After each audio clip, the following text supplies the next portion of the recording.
Welcome, aviation enthusiasts and curious minds, to a journey through the skies like never before. We're about to embark on a thrilling exploration of the most unusual and innovative planes that defy the conventional norms of aviation. It is a historical discovery worth its weight in gold. A truly important document of German aviation history is uncovered.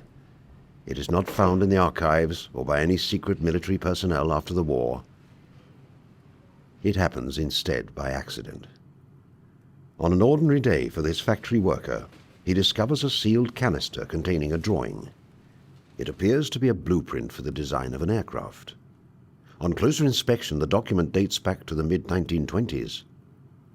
What it turns out to be are the workings of a deadly state-of-the-art bomber, illegal in Germany at that time.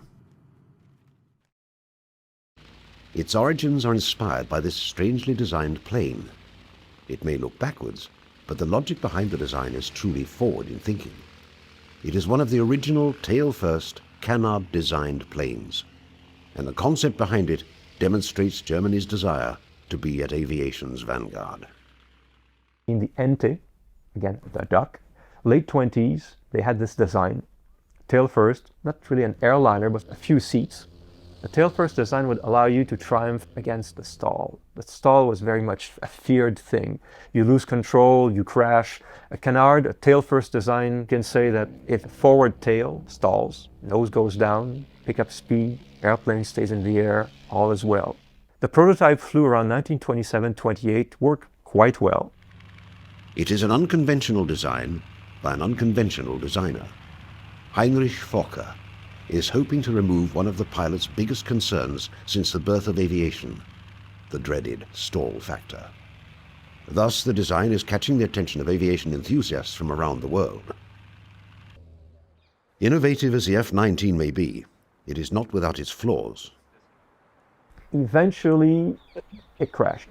If you lose control of it at low level, it's deadly. And Mr. Wolf, the Wolf of the Focke-Wulf, he's the one who died in the crash. With the death of their founder, and with military aircraft strictly forbidden in Germany, those at Focke-Wulf are now at a fork in the road. Do they keep on developing canard technology for peaceful and, most importantly, legal purposes?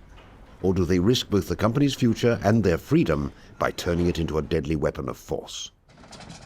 In an extremely risky decision in the history of the company, the plan for the F-19 dramatically changes. Instead of being the originally planned sports plane, it is now going to be a deadly bomber, capable of causing tremendous havoc over Europe's skies. The man behind this madness is one of Germany's true engineering geniuses, Kurt Tank, who joins Focke-Wulf as a result of a company takeover. Being there every step of the way, he harnesses and perfects this technology into what becomes known as the Model 42.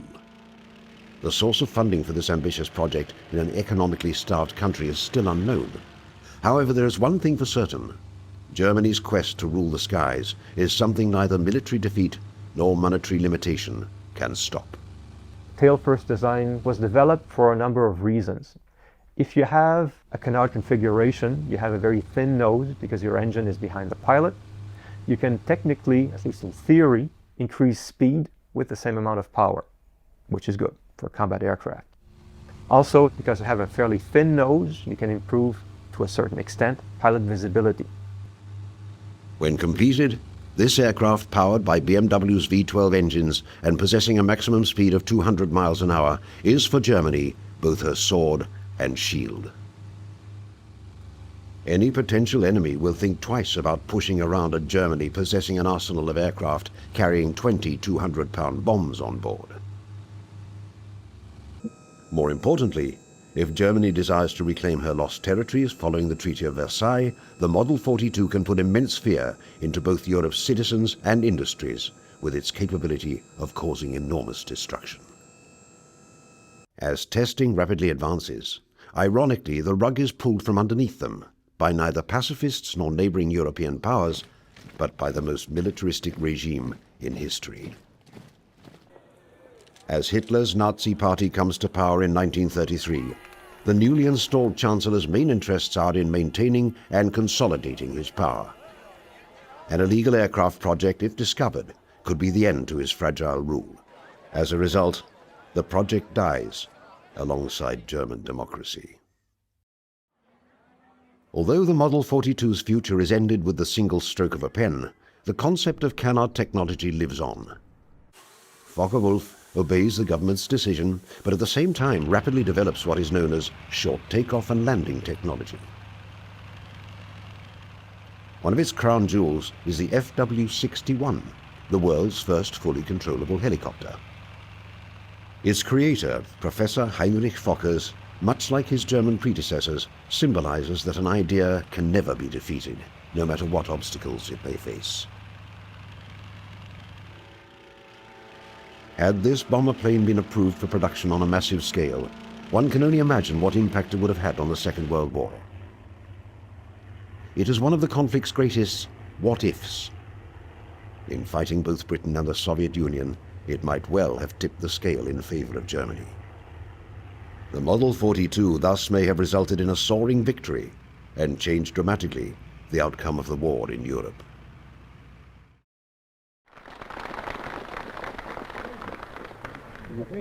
I name you hero and wish you good luck and Godspeed to all who fly in this type. Yeah?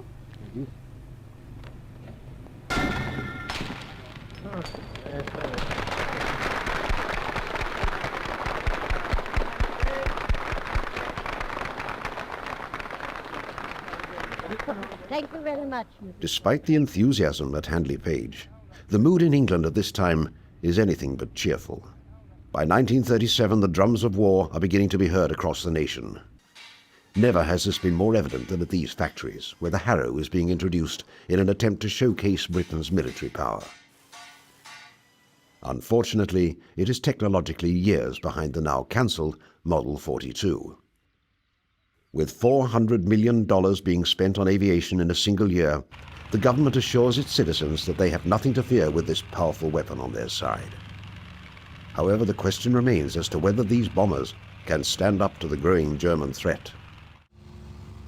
These fears are finally realized as Britain's cities are repeatedly bombed by the Luftwaffe, causing enormous destruction and loss of life. The Blitz has now focused the world's attention to what the bomber is capable of doing. The nation everyone is looking to is in dire need of a solution to this deadly problem. It may be one of Britain's most unusual designs for a plane. At Miles Aircraft, this prototype, known as the Libellula, marks not only the resurrection of the canard design, but also exemplifies a company truly thinking outside the box. People were very appreciative of the fact that Miles had this wonderful innovatory streak in them, and that they might come up trumps with something. During the war in Reading, Berkshire, the factories of Miles Aircraft are working overtime, making a substantial contribution to the nation's war effort. What is capturing the imagination of the company's top designers is the reconstruction of a revolutionary aircraft. A plane that will capture massive attention with a design so futuristic that it is years ahead of its time. Hard at work with their initial sketches by ambitious and intelligent designers, the canard plane is reborn. In this factory, British men and women are side by side, hard at work putting together this complicated design. While their soldiers are fighting on the front lines, these workers have stayed behind. Their job is to maintain the production of wartime equipment on the home front. And a mighty task for them is to construct this unusual plane possessing a tandem wing arrangement, requiring countless hours of labor. Unlike standard aircraft, the Libellula M35 has its wings at different heights and at different lengths. The reason for this is that the lesser wing acts as a forward-mounted stabilizer, thus improving control, especially in regards to landing. With its shorter wingspan and not requiring them to fold, when completed the M35 is to be used as a carrier-borne naval fighter. Its sister plane, the second of the Libellulas, with an additional engine, is intended strictly for bombing purposes. Its creator, George Miles, says that when completed, the plane will resemble a dragonfly. In just 90 days, the first plane is built, remarkable for its time. Those at Miles Aircraft are determined to see what this plane can do once it is up in the air. Getting the plane ready for flight, engineers are putting the Libellula in position. As the final inspections are being conducted both underneath the plane and in the cockpit, the company, having a huge investment in the aircraft's success, hopes to put it into mass production shortly, pending government approval.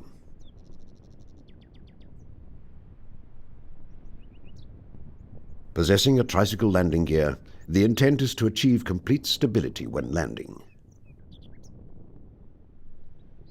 At the rear of the wings are the corresponding vertical and horizontal stabilizers and rudders.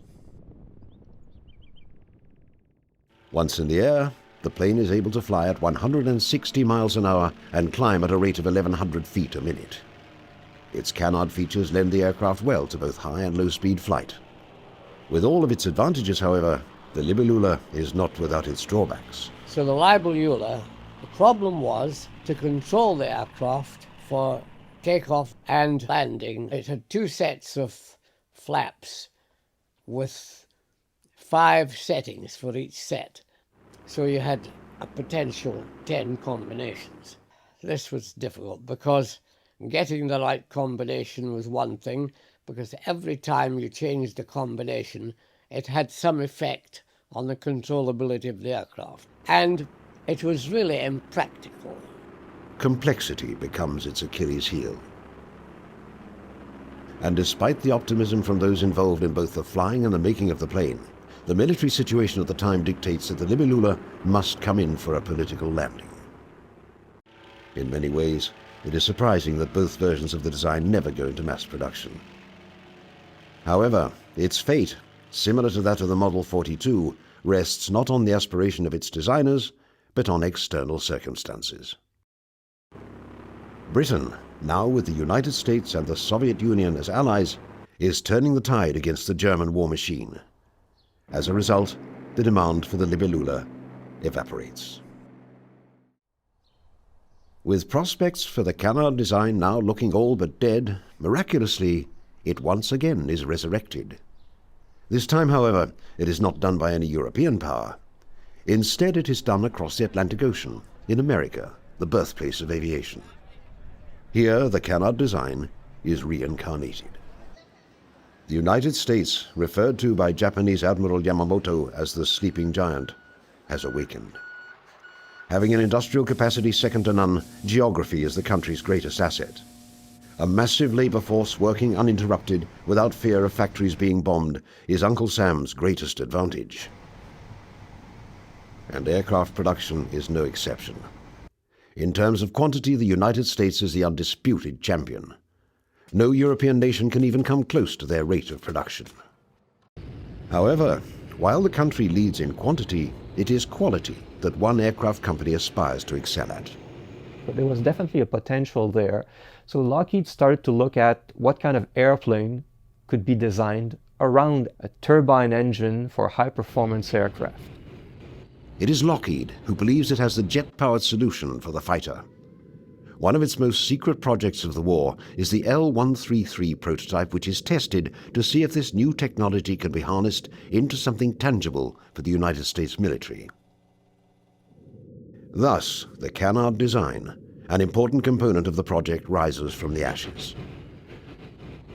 At first, the Army Air Force show interest in the project.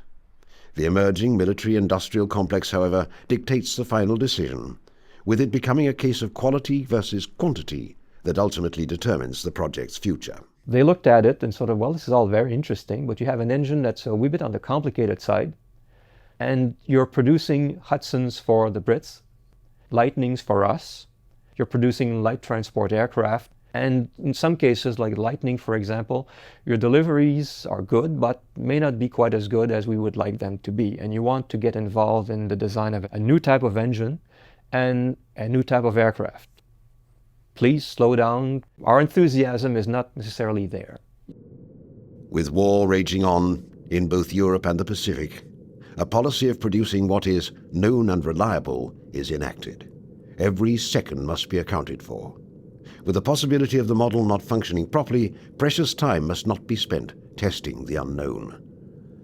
Thus, the L133 becomes, much like the Model 42 and the Libellula, an aircraft whose potential remained unfulfilled.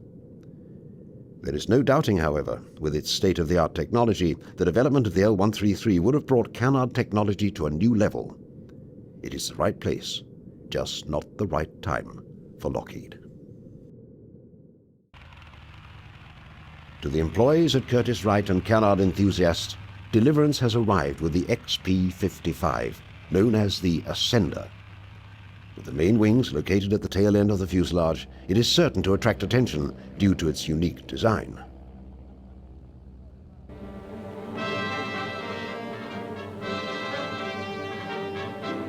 Presenting the Army's new Ascender plane.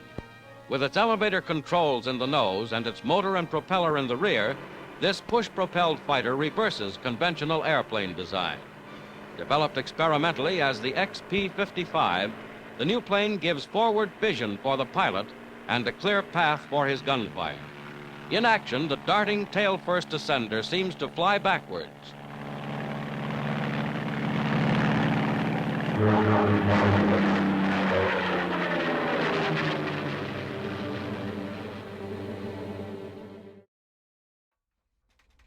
Its origins lie in an Army Air Corps flirtation with unconventional aircraft design. And nothing defines the unconventional like the tail-first plane. Despite a policy of turning out proven aircraft on a massive scale, there is some room for experimenting. Originally intended as a design to be powered by Pratt & Whitney liquid-cooled H engines, it is perhaps the best chance canard technology has of becoming more than just a blueprint or a workable prototype. Mass-scale production is the ultimate goal of its enthusiasts. After extensive testing, it appears that the Ascender is the best hope in achieving this goal. The Air Corps is impressed so far and asks for 3 prototypes to be built. The plane's future, however, comes crashing down with its first prototype. A stalling malfunction results in the first Ascender taking a 16,000-foot nosedive. As the company attempts to fix this problem, competing technology is evolving faster than XP-55. In the end, the project is cancelled indefinitely. It is not worth either the government's time or money to further pursue such a risky endeavour. Despite its name, in the end, the plane does nothing but descend into the depths of aviation history. By 1945, as Japan enters the 4th year in its war against the United States, the sleeping giant that Admiral Yamamoto feared would awake is now on his nation's doorstep. After massive casualties on both sides, American military power is successful in pushing back Japanese forces through both its superior air and sea power. The American mainland remains untouched after Pearl Harbor, with military production skyrocketing. Japan, a nation that seemed invincible in early 1942, is now feeling this incredible American force wreak havoc over its mainland. In particular, Japanese cities and their inhabitants feel the horrors of an air war that does not distinguish between military and civilian targets. American B-29s, leaving from the islands of Guam and Saipan, fly a total of 107 bombing raid missions on Japan's cities in just 1 year. One particular raid that takes place on the night of March the 9th destroys 250,000 homes and burns almost 100,000 citizens to death.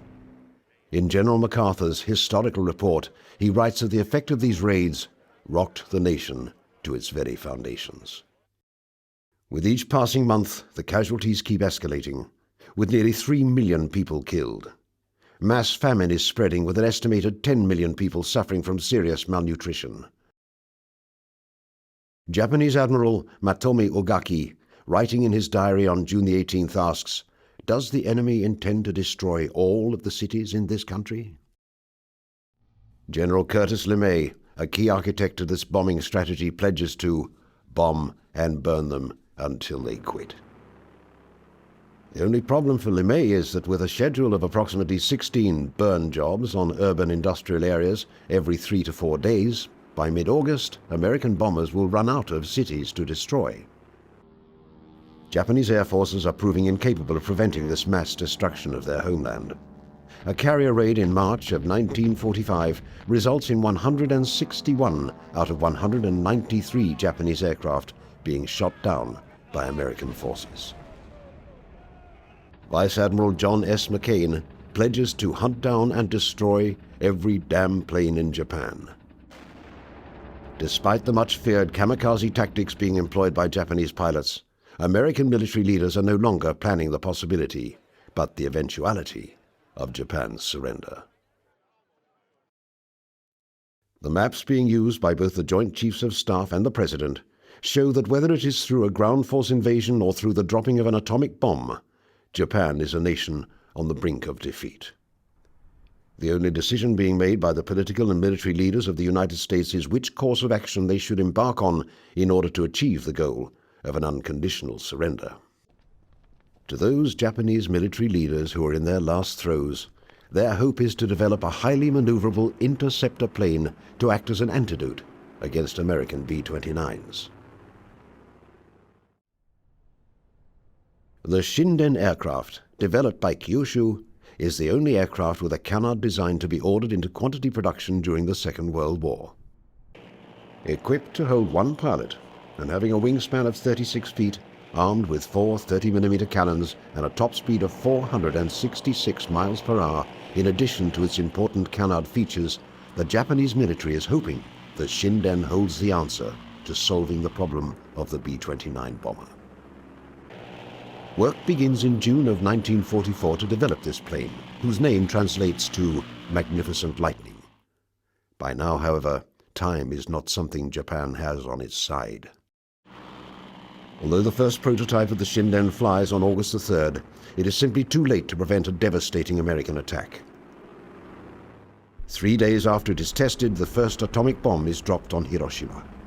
3 days later, the city of Nagasaki is dealt the same blow. With these two bombings, in addition to the Soviet Union declaring war against Japan, the demand of unconditional surrender is met on September the 2nd, 1945, marking the end to war in the Pacific. The story of the Shinden remains one of the greatest what-ifs in Second World War history. Had Japanese production and testing begun earlier, would this aircraft have been able to stop American bombing plans as hoped? If the jet technology for this aircraft arrived in time, would the Shinden have been to Japan what the Spitfire and Hurricane had been to Britain in its time of need? For it remains an unknown piece of canard history.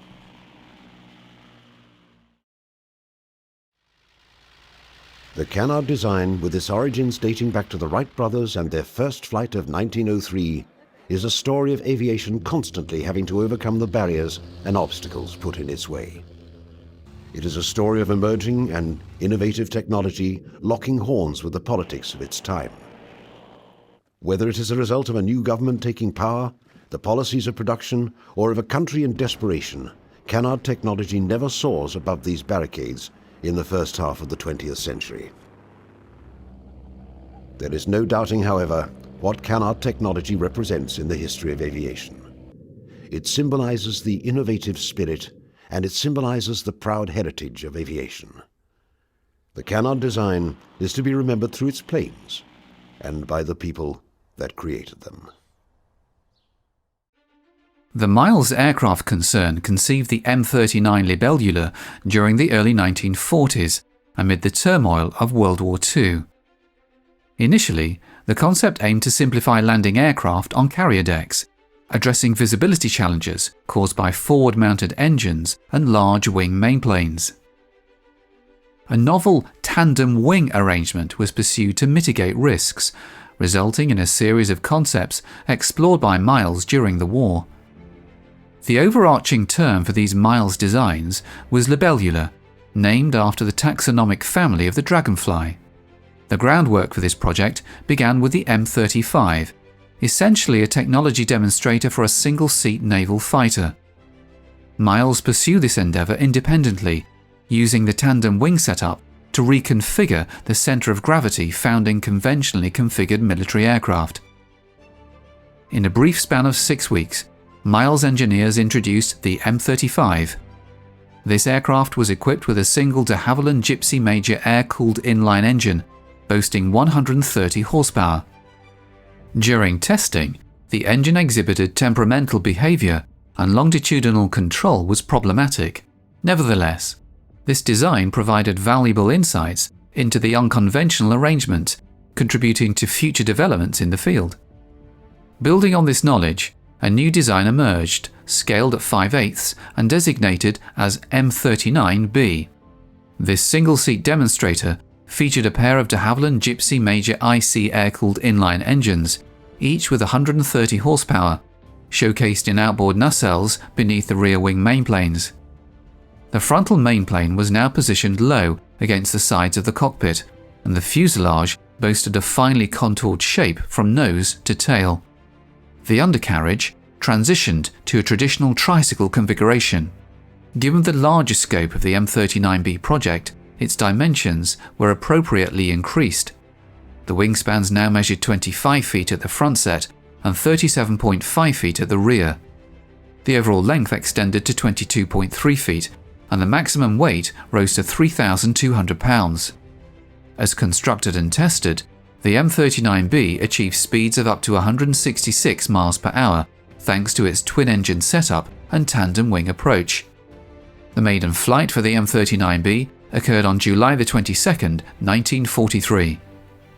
A dorsal fin was later fitted at the fuselage aft for additional control to complete the M39B's iconic three-finned appearance. Up until September of 1943, all of the work on the two aircraft, M35 and M39B, was as a private venture. From then on, the British Air Ministry decided to offer a formal development contract to Miles. Shortly after, Miles sought interest from the United States Army Air Forces, aware of their consideration of the domestic Curtiss XP-55 Ascender, which shared a tandem wing pusher engine configuration and was intended as a fighter. The USAF's response revealed a general lack of interest in the Miles product, as the XP-55 itself faced issues, particularly with stalls and recovery. The American program only progressed to flight testing, producing 3 aircraft in total. The M39B underwent evaluation at the Royal Aircraft Establishment, encountering problems from the outset. A new undercarriage had to be installed, and several accidents necessitated constant repairs, keeping the aircraft grounded for extended periods. Despite its unconventional arrangement, overall handling characteristics were considered normal. While landing and takeoff required adjustments to the standard routine, these were deemed forgivable, and stalling and recovery performed as anticipated. In 1941, the RAF issued a new specification for a medium-class, medium to high-altitude, high-performance bomber. Miles responded with its M39 project, a modified version of the M39B featuring a pressurized cockpit for a crew of 3. The proposed power for the M39 project included either 2 Rolls-Royce Merlin 61 series inline engines or 3 Powerjet's W2500 gas-powered turbine engines. This design featured a significant wingspan increase, measuring 37.5 feet at the frontal wing and 55.8 feet at the rear pairing. The overall length expanded to 35.9 feet, and the maximum weight surged to 26,750 pounds. The envisioned cruising speed was 360 miles per hour, and armament was planned to include 2 20mm cannons in the wing roots, 1 gun per root, along with an internal bomb bay in the fuselage, capable of carrying up to 6,000 pounds of bombs. Ultimately, the de Havilland DH-99 Vampire fulfilled the specified requirements. The Hawker P1005 also competed for a period. Although a prototype M39 high-speed bomber was ordered under a November 1943 contract, it was never constructed. The RAF's bomber needs were met elsewhere, leading to the termination of the M39 project, along with the data-collecting M39B aircraft. While surviving the war, the M39B lasted only until 1948, when it was scrapped. Despite its shortcomings, the Miles Libellula left an indelible mark on aviation history. Its bold, unconventional design inspired future aircraft engineers to think outside the box and take risks. The Libellula remains a testament to the power of human ingenuity and the boundless potential of innovation. The Miles M39B Libellula serves as a fascinating case study of a daring, experimental aircraft that ultimately fell short of expectations. Its unique design, ambitious goals, and ultimate cancellation offer valuable lessons for future aviation endeavours. During the course of World War II, German aircraft designers embraced many unusual concepts. Some worked, but not all. The Blohm and Voss P163, a product of the mind of Richard Vogt, a German aircraft designer who conceived of many weird and wonderful designs during World War II. At a time when the shortage of aluminum was starting to affect aircraft production, the P163 concept offered a way of partially utilizing steel as an alternative, at least in a limited way. Of course, there would be a weight penalty. However, the additional strength of steel might allow the wings to support a crew gondola and each wingtip, thereby allowing much more free space in the main fuselage for engines, weapons, and fuel. Each of the gondolas would have weighed about 1 ton. Vogt predicted that they would actually improve flight performance by reducing both bending in the wings and turbulence from their outer edges. Project 163 was envisioned as a high-speed bomber, fulfilling some of the multiple roles performed by the famous Junkers Ju-88. The Junkers plane was clearly in the fast bomber class. It had a crew of 3 or 4, grouped together to improve morale and enable better communication. However, the aircraft was lightly armed and relied mainly on speed for survival against enemy fighters. In contrast, the design of Blohm and Voss's new proposal necessitated having 2 separate crew seating positions, separated by at least 60 feet. The 163 was manned by a crew of 4, with 2 men in each gondola. There would be a single pilot who would have a spectacular view, not disrupted by turning propellers. More significantly, the pilot sat back to back with his navigator and part-time gunner, who was in an excellent position to cover the rear and left flank of the aircraft. To balance the architecture, Project 163's other gondola had 2 gunners, one facing aft, the other forward. At least in theory, this high-speed bomber would have been very well protected. Not surprisingly, there were serious concerns about the actual control of such a revolutionary layout. How would a pilot react to being at the very tip of an aircraft rather than the center? To test the impact of this position on the pilot, an early asymmetric Vogt design was modified. An additional gondola was added to the BV-141's port wing and tested. Another major advantage of the wingtip cockpit was that it would leave the 163's main fuselage less cluttered, leaving space for a power plant that consisted of 2 engines coupled together, driving counter-rotating propellers in a center-line thrust. At about the same time that Project 163 was being developed, the centerline thrust approach was also being explored in the south of Germany by the Dornier Company. Their Do-335 Arrow heavy fighter bomber design was also based on the principle of centerline thrust. One engine set in the traditional nose position, and another placed in the center of the fuselage, driving a propeller at the very back of the aircraft. In the United States, another company, Douglas Aircraft, were also engrossed in another centerline thrust project, which was just as revolutionary. The XP-42, or Mixmaster, was designed as a fast, long-range bomber. It employed 2 engines mounted near the middle of the airframe, driving separate propellers grouped together at the rear. The XP-42's layout, like that of the DO-335, resulted in extremely clean flying surfaces that made for increased speed and maneuverability. Both aircraft were finally made, and with testing so advanced, they probably would have gone into production if the war had continued. Meanwhile, back in Germany, the war was not going well, and the benefits of all new aircraft projects were being seriously reappraised.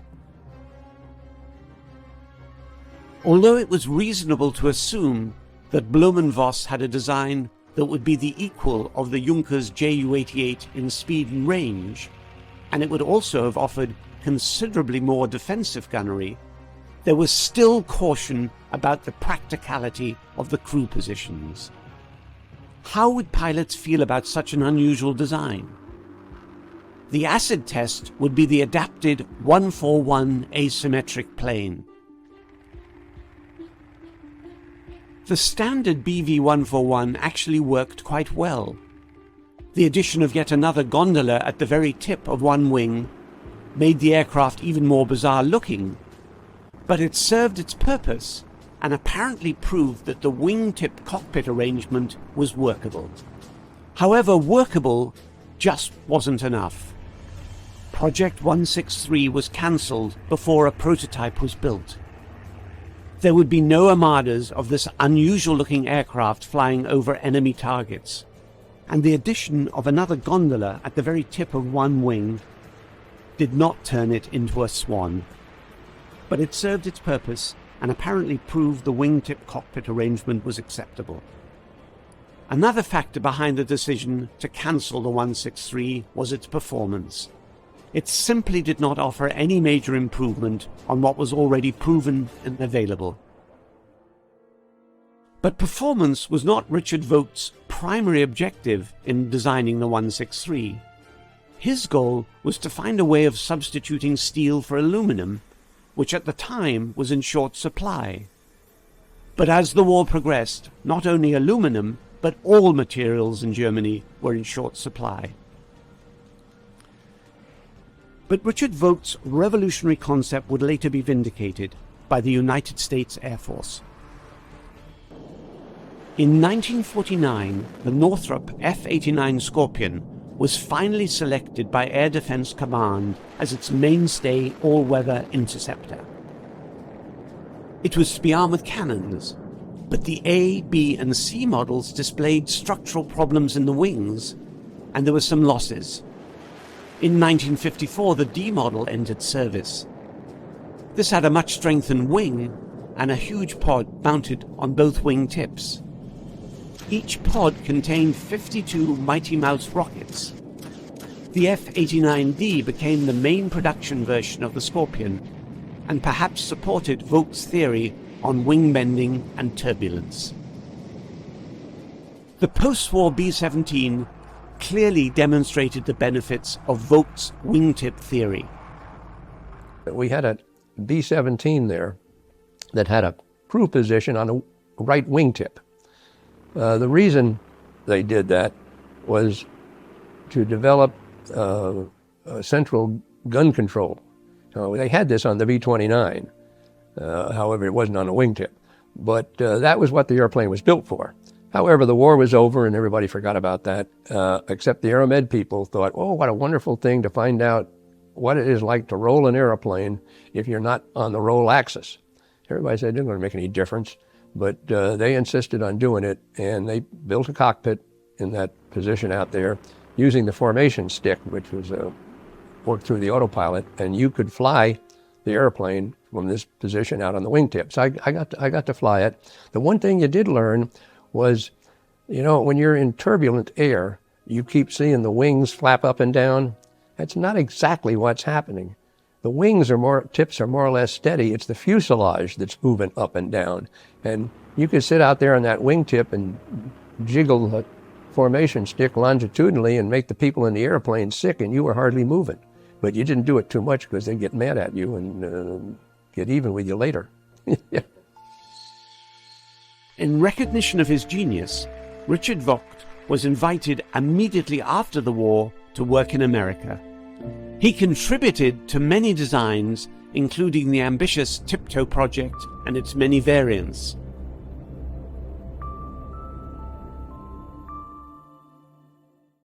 In the post-World War II era, the concept of military aircraft capable of vertical takeoff and landing, VTOL, captured the imagination of designers and military strategists globally.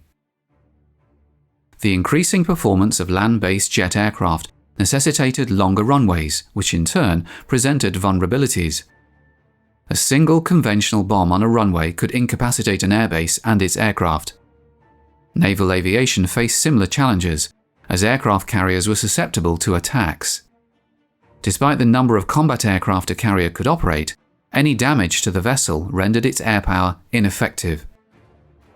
The idea of VTOL-capable aircraft emerged as a potential solution to these issues. Such aircraft could be launched and recovered from small, temporary forward air bases or even from vessels considerably smaller than traditional aircraft carriers. Recognizing the strategic importance of VTOL capabilities, the USAF and US Navy jointly sponsored Project Hummingbird in 1947. This project aimed to explore and study the practical application of VTOL technology, laying the groundwork for innovative designs like the Convair XFY-1 Pogo that would follow. This project was able to use data captured from Nazi Germany at the end of World War II, and, in particular, design work on a projected German VTOL aircraft, the Focke-Wulf Triebflügeljäger. The Triebflügeljäger was a radical design concept created in 1944 in response to the increased Allied bombing of German industrial targets. Its design never went further than the creation of wind tunnel models, but the concept of a tail set of VTOL aircraft captured the interest of the US Navy. They were interested in a fighter that could be launched from any warship and even from transport ships or tankers. The prospect of equipping each US Navy ship with its own point defense interceptor led to a significant re-evaluation of the necessity for vulnerable aircraft carriers. Building on the findings of Project Hummingbird in 1948, the US Navy initiated a more detailed study and, in 1949, sought the expertise of the National Advisory Committee for Aeronautics to assess the feasibility of developing a tail-sitter VTOL interceptor. This concept, resembling the Triebflügeljäger in some aspects, employed a conventional fuselage with an engine driving contra-rotating propellers in the nose. A successful model demonstrated the ability to take off and land vertically, seamlessly transitioning to conventional forward flight. In May 1951, the US Navy awarded contracts to both Convair and Lockheed for the production of 2 prototypes, each of a VTOL tail-sitter fighter. Both the Convair and Lockheed aircraft were slated to be equipped with the powerful Allison T-40 engine, a development based on a pair of T-38 Allison turboprop engines arranged side by side, delivering power to a shared reduction gearbox. This marked a significant step forward in the pursuit of effective VTOL capabilities for naval interceptors. The power of the engine was estimated to be over 5,000 kilowatts.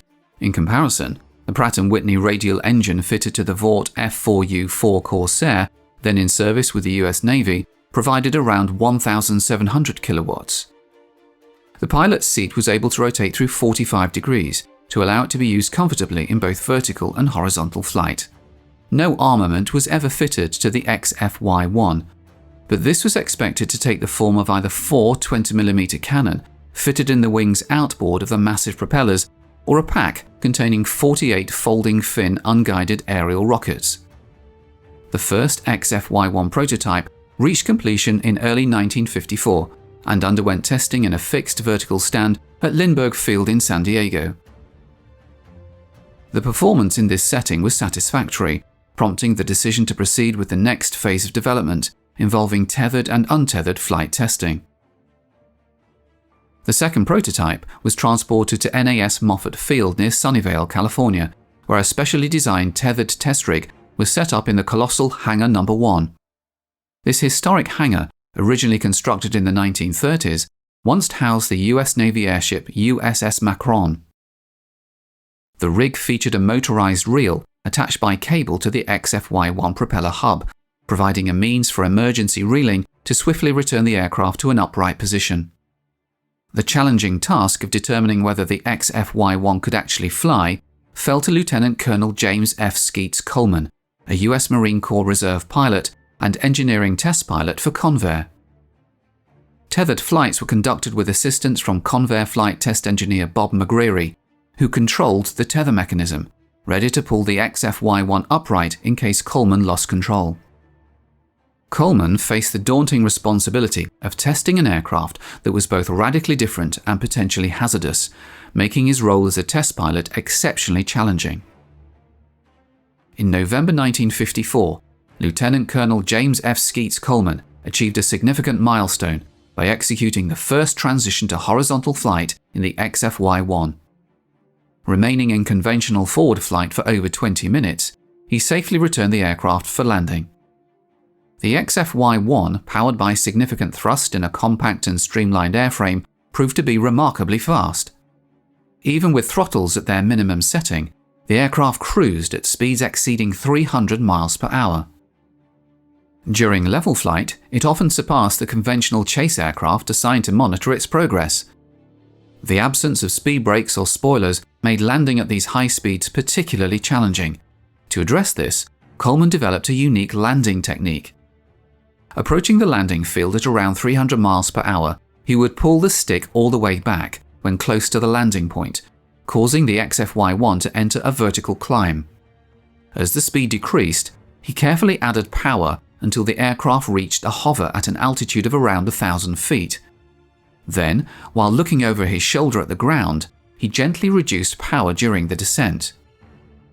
The XF-Y1's lack of stability in the hover demanded constant control corrections during descent, especially as it encountered turbulence from its own reflected prop wash near the ground. One of the most demanding aspects of landing involved judging the aircraft's rate of descent within safe limits, a task requiring the pilot's attention to the ground over his shoulder and continuous control input to maintain stability. The unique characteristics of the XF-Y1 demanded exceptional skill and precision from its pilot during the landing phase. As an aid, Convair mounted a small radar altimeter pod on the left wingtip. This was connected to 3 lights in the cockpit. Green meant that the aircraft was in a stable hover, amber meant that it was descending within safe limits, and red meant that the rate of descent was too fast. Even with this device fitted, the XF-Y1 was a fiendishly difficult aircraft to land. Coleman was clearly an exceptional pilot, and when another US Navy pilot was allowed to fly the XF-Y1 for the first time in May 1955, he was lucky to survive the experience. The XF-Y1 never took to the skies again, and the project officially concluded in August 1956.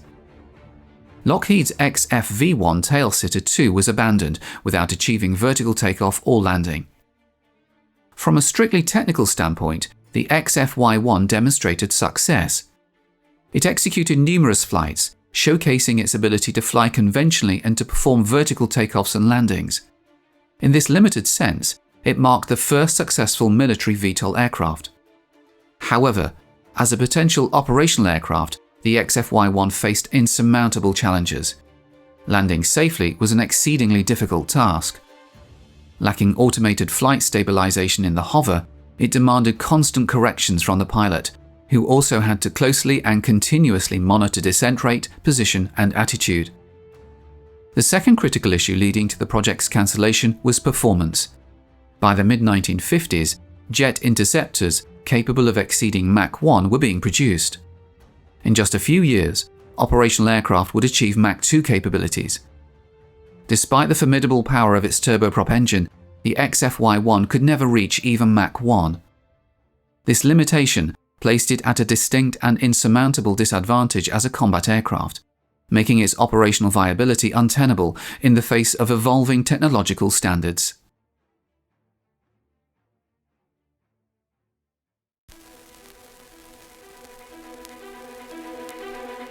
Lithe, graceful, and deadly, the pterodactyl was one of the first known reptiles that evolved powered flight. Its wing movements held within them a beautiful science that would live on long after the end of the prehistoric world.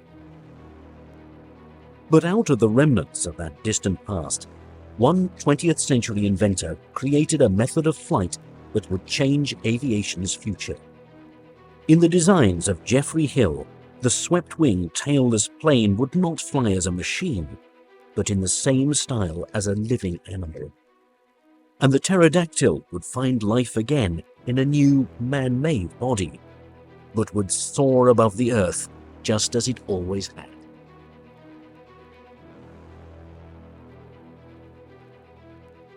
The dust had barely settled from the Second World War when Allied forces started to exploit the treasure trove of aerodynamic data collected by the defeated Luftwaffe and its various manufacturers. Britain too followed suit in sharing the spoils of war. Many German aviation concepts were seriously considered and in fact ultimately employed. At the same time, the British government could sense the onslaught of the Cold War and wanted to be ready in case tensions between the US and the Soviet Union suddenly turned hot. The nation was deeply in debt, but homeland security was still given top priority, which is why the British Ministry of Supply issued an order for a new bomber. History would later call this order the V-Bomber specification. The government was looking for a long-range aircraft that would employ the jet power technology discovered but not used to its full capacity during the war. Coupled with the aerodynamic marvels developed by the Germans, Britain was determined not to be caught off guard in the event of a nuclear conflict. The Americans had already shown the might of their atom bomb at the end of the war, while the Soviets got a jump start on their own program by exploiting German nuclear resources. The best recent study by David Holloway on Stalin and the bomb has come to the conclusion that the Soviets were really disappointed at the sort of technological level of the German nuclear program, and that the chief gain for them was not the sort of technological know-how of the German scientists, but the uranium, the processed uranium that they managed to get their hands on, which in Holloway's estimation probably saved the Soviet nuclear bomb project about a year. Britain was developing its own bomb program and felt the first things it needed were bomber aircraft advanced enough to carry the load. 4 submissions from 4 different British manufacturers were ordered to go into production. 3 of the planes employed technology that was borrowed from newly accessible German research.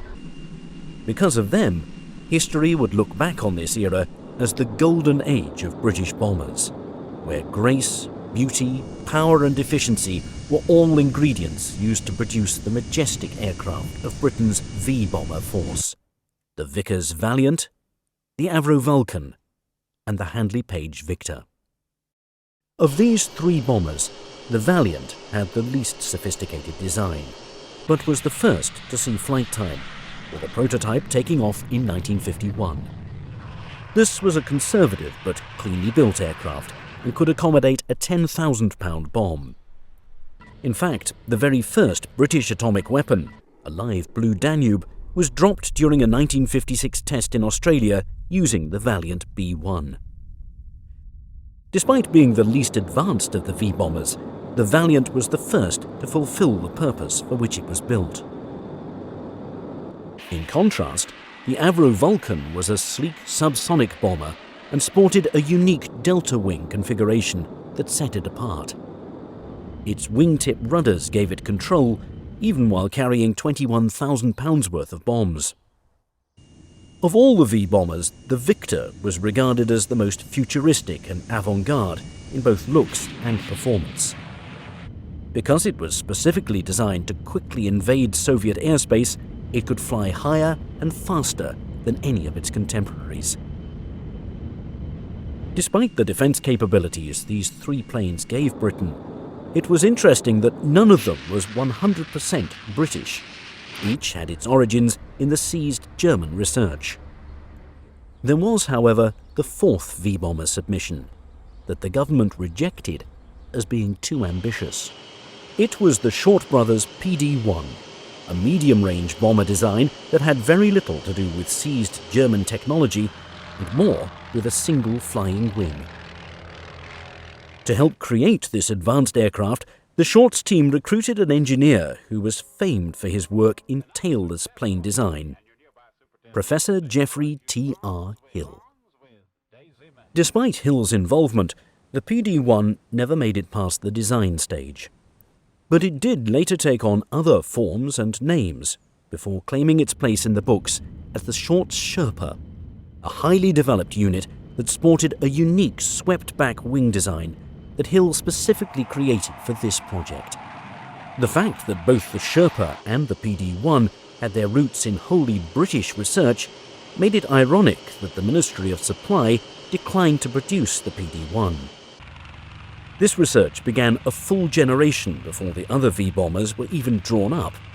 In fact, it was spearheaded by Hill in the 1920s as a series of tailless planes called Pterodactyls, aircraft designed for superior flight safety and control. But in spite of Hill's achievements as a pioneer of swept-wing, tailless flight, and in spite of his role in the development of the PD-1 and the Sherpa, he was ultimately disregarded by the aviation community towards the end of his career in the 1950s. At that time, he might well have been a forgotten man, inasmuch as none of his designs had been taken up. But I think that's only part of the story. As far as I know, in the later part of his life, he was desperately disappointed that all of the work and the really brilliant and inventive work that he had done had not really apparently got real tangible results, although there were aeroplanes coming out of Short Brothers that were important. Hill believed that a swept-wing, tailless aircraft represented a more natural method of flight. But he wasn't the one who started the movement. It all began in the early 1900s with a pilot and designer named John William Dunn, whose work greatly influenced Hill. Dunn's goal was to develop a flying machine that required no steering. He designed aircraft for Britain that always bore the distinctive V shape of an arrowhead, later to be known as swept wings. The original Dunn biplane was such an achievement that almost a full century later, a Canadian mechanical engineer named Barry McKerracher built a full-sized replica of a later version called the Burgess Dunn. Now permanently on display at the Royal Canadian Air Force Museum in Trenton, the plane is the spitting image of the 1914 Burgess Dunn, from the pilot's seat to the copper gas tanks to the airframe. But the plane's swept wings were its most revolutionary feature. This particular airplane would not fall or stall. As it lowered its airspeed, it actually dipped the nose down, picked up speed, and then came back up again. It didn't fall off to either wing, which is some things that happen to straight normal biplanes or wings. The idea would change conventional aviation, but Dunn had a hard time proving it. Almost a decade and 4 limited prototypes later, the military had had enough of Dunn's seemingly quirky planes. Spurred on by financial support from his friends, he built and successfully flew the Dunn D5 tailless biplane. Dunn soon built more prototypes, including the smooth and stable D8, which is what caught the eye of an American boat and aircraft builder named Starling Burgess.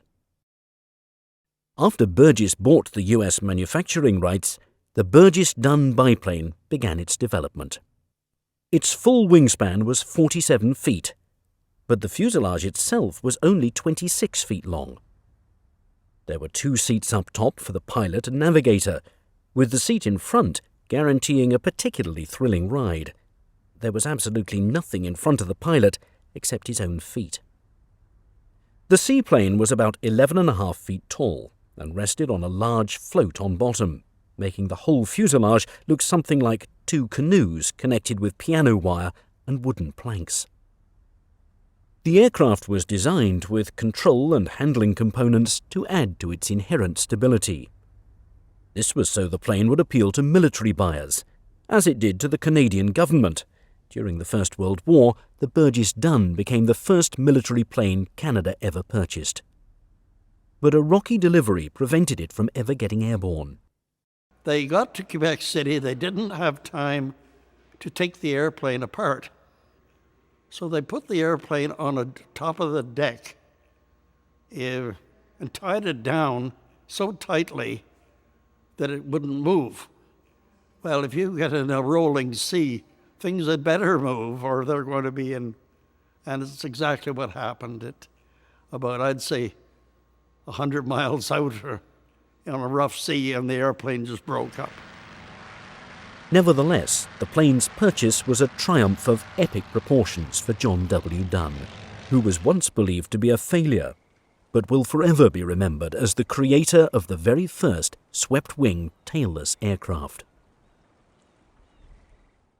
While Dunn's journey of producing his plane was finally coming to fruition during World War I, Geoffrey Hill's journey in the aviation industry was just beginning.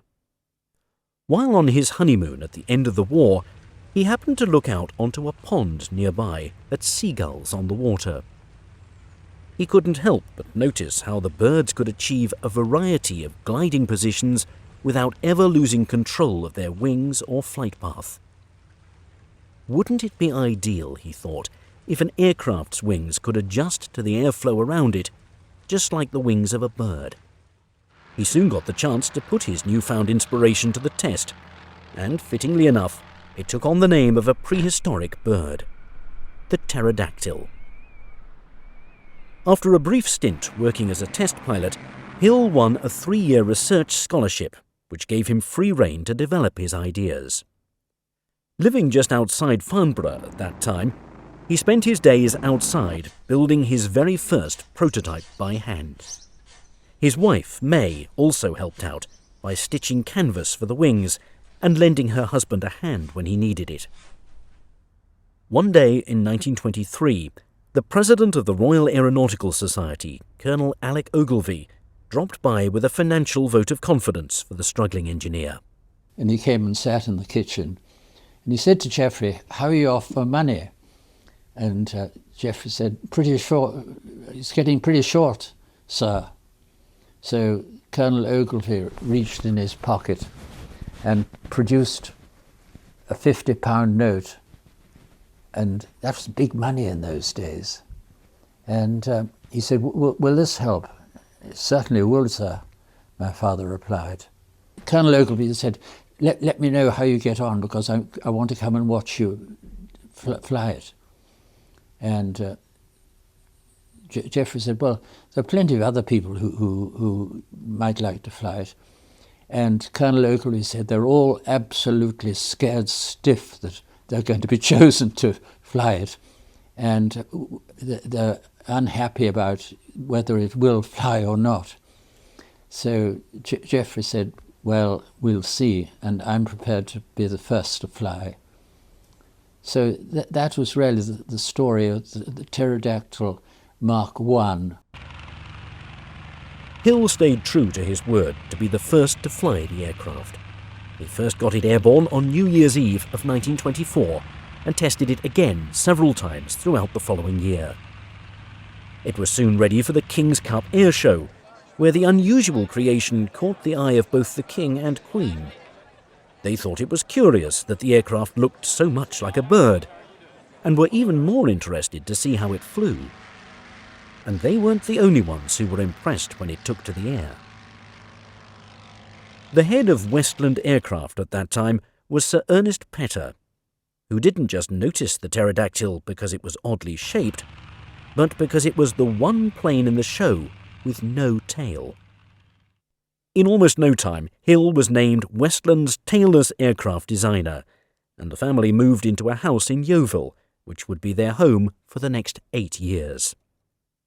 Hill's home away from home would be the Westland facilities, where he was immediately put to work on the Westland Hill Pterodactyl 1A.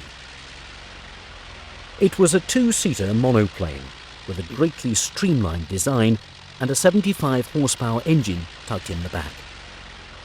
Over the course of 1926 alone, this aircraft made 21 test flights and could reach a maximum speed of 70 miles an hour. Despite his flying experience, Hill was told by Westland to stay out of the cockpit and instead get back to the drawing board to devise a new and improved Pterodactyl II, which was designed as a pusher biplane. All of Hill's early models sported wingtip controls that were a combination of ailerons and elevators, namely elevons, which were common on several tailless swept-wing planes in that era. What they call ailerons on this particular airplane are actually elevons, as there is no tail and no elevator, and the ailerons are back behind the fuselage, so they incorporate the two words and call them elevons. The purpose, of course, is to raise or lower the nose of the aircraft or turn right or left. The pterodactyls did not use surface controls like ailerons in a normal sense. Rather, they would turn at the end of the wing, which was a process known as wing rotation. Only when both wingtips moved in opposite directions did they function as ailerons. When they moved in the same way, they would work as elevators. This was the secret behind the pterodactyl's remarkable stability and control. In the early 30s came the Pterodactyl IV, which was a 3-seat cabin monoplane with 120 horsepower and a new tandem wheel undercarriage.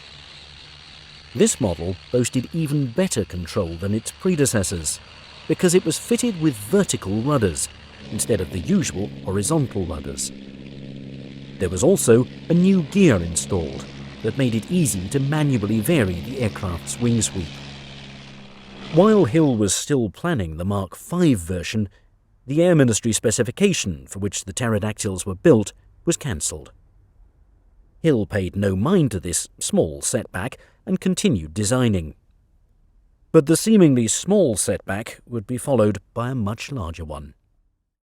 Well, what happened was that Sir Ernest Petter appointed his son Teddy, aged 26, to be technical director, and it led to my grandfather and others resigning. Essentially, from my grandfather's point of view, he felt that it was quite impossible to develop an experimental aeroplane with somebody with so little understanding of what he was doing in charge.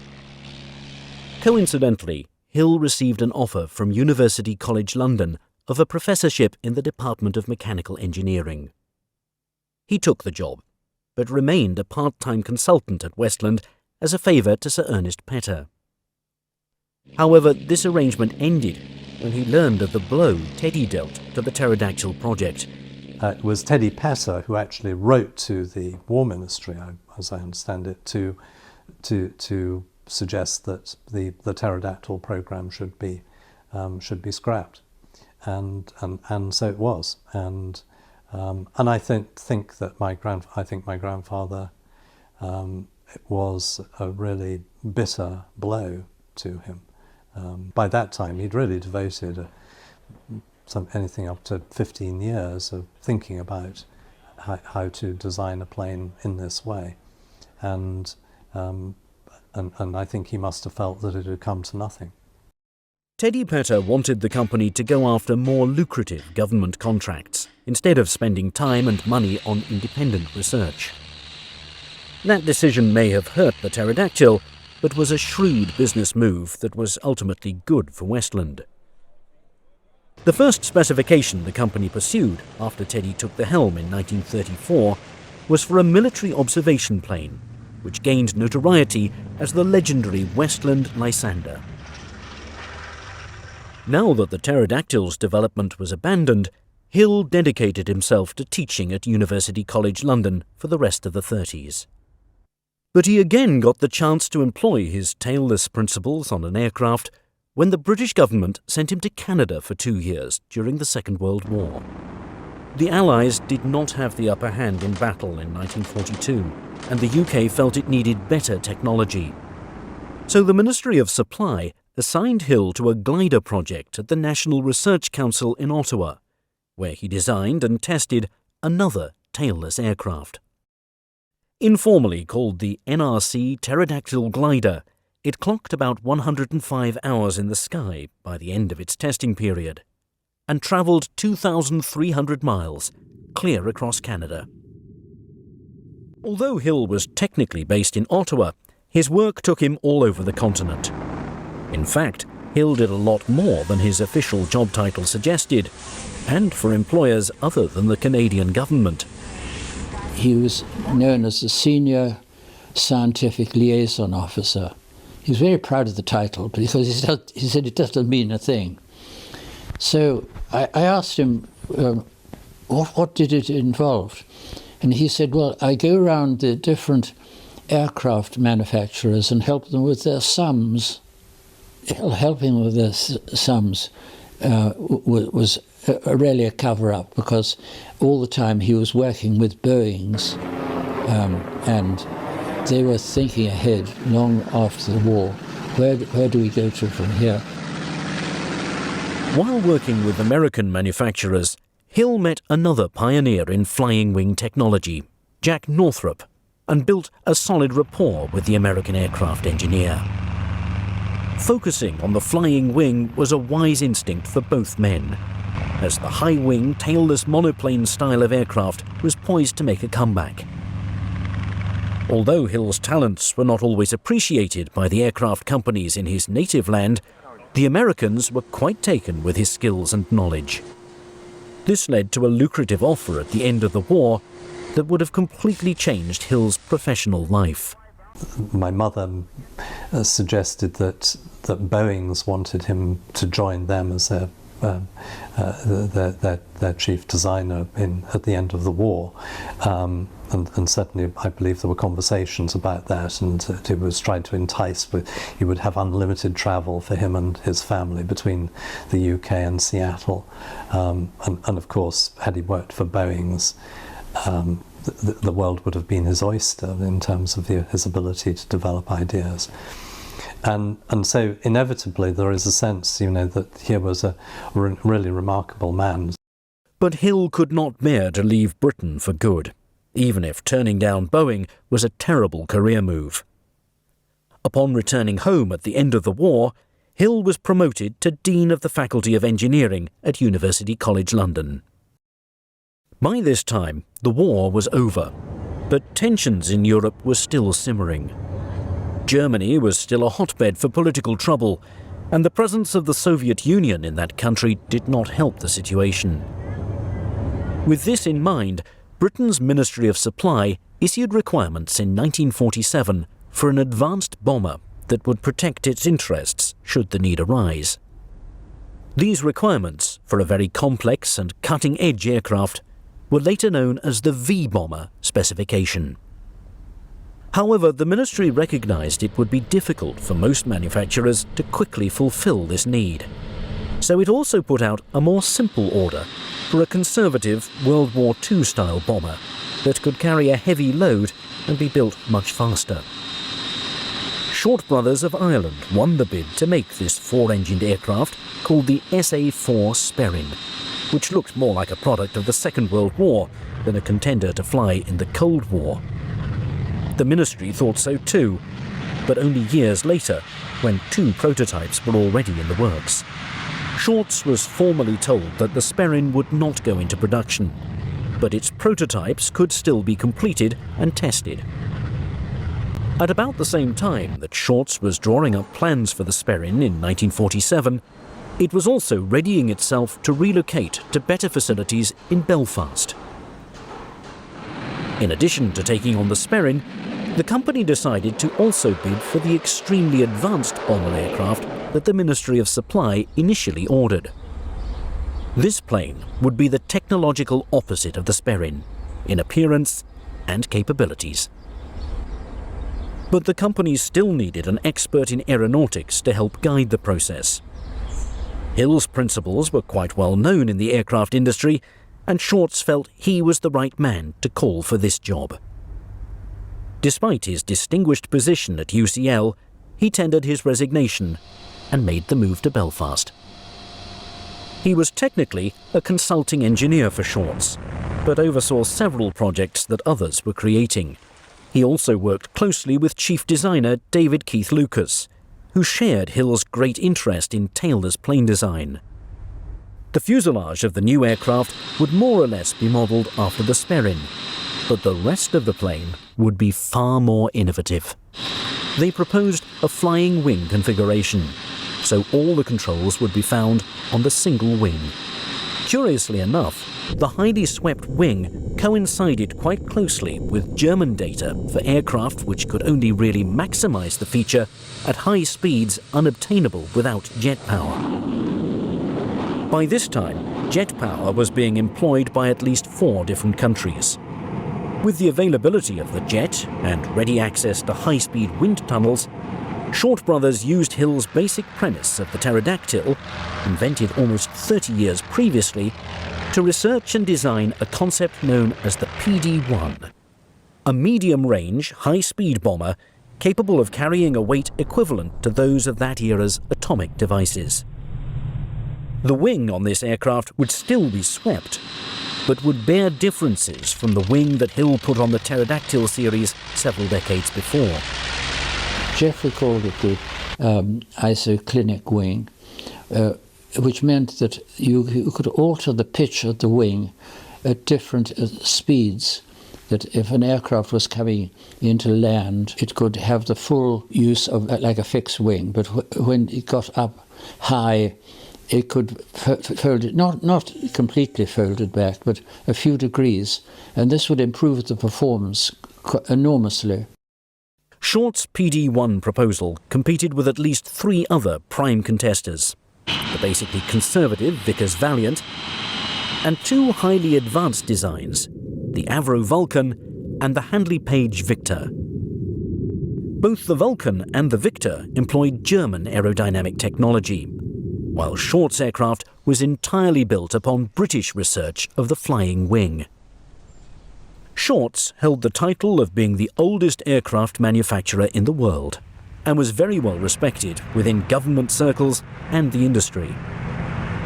But on balance, it was ultimately felt that the company's revolutionary design was perhaps a little too revolutionary, and so it was rejected, while the other 3 aircraft went on to form a triad that became Britain's V-bomber force.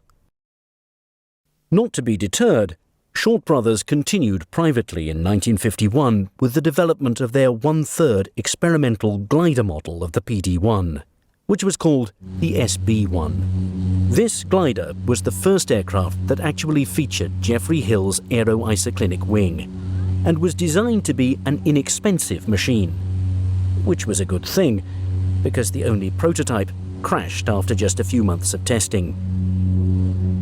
Hill and Keith Lucas went back to the drawing board and emerged 6 months later with an aircraft that essentially sported the same design, but now had a lighter fuselage and 2 small turbojets. The rotary wingtip controls remained, as they would provide this new aircraft with greater stability at transonic speeds. This plane was known as the SB-4 Shorpe, a unique design that could trace its ancestry directly back to the pterodactyls of the 1920s. The Shorpe was first flown in 1953 and ushered in a whole new era of flight engineering. But that wasn't all it represented. This test flight brought with it vindication for Geoffrey Hill, who spent a lifetime trying to prove the worth of the tailless plane and the isoclinic wing. This was a lifetime wrought with personal and professional battles to progress a way of aircraft design that was very much ahead of its day. But as far as Hill was concerned, it wasn't at all about personal glory. It was really only about seeing a good idea get recognized. I think he never personally pushed himself to be recognized. He would never sort of say, what a good boy am I. No, he was very reticent of taking any personal praise. He would take the attitude that gets in the way of progress. It seemed the very thing Hill had been waiting for was the Shorpe to touch the sky. When it finally did in 1953, he retired. By that time, the once vigorous engineer found his life was slipping into decline, both in terms of his health and the way he was regarded in the aviation industry.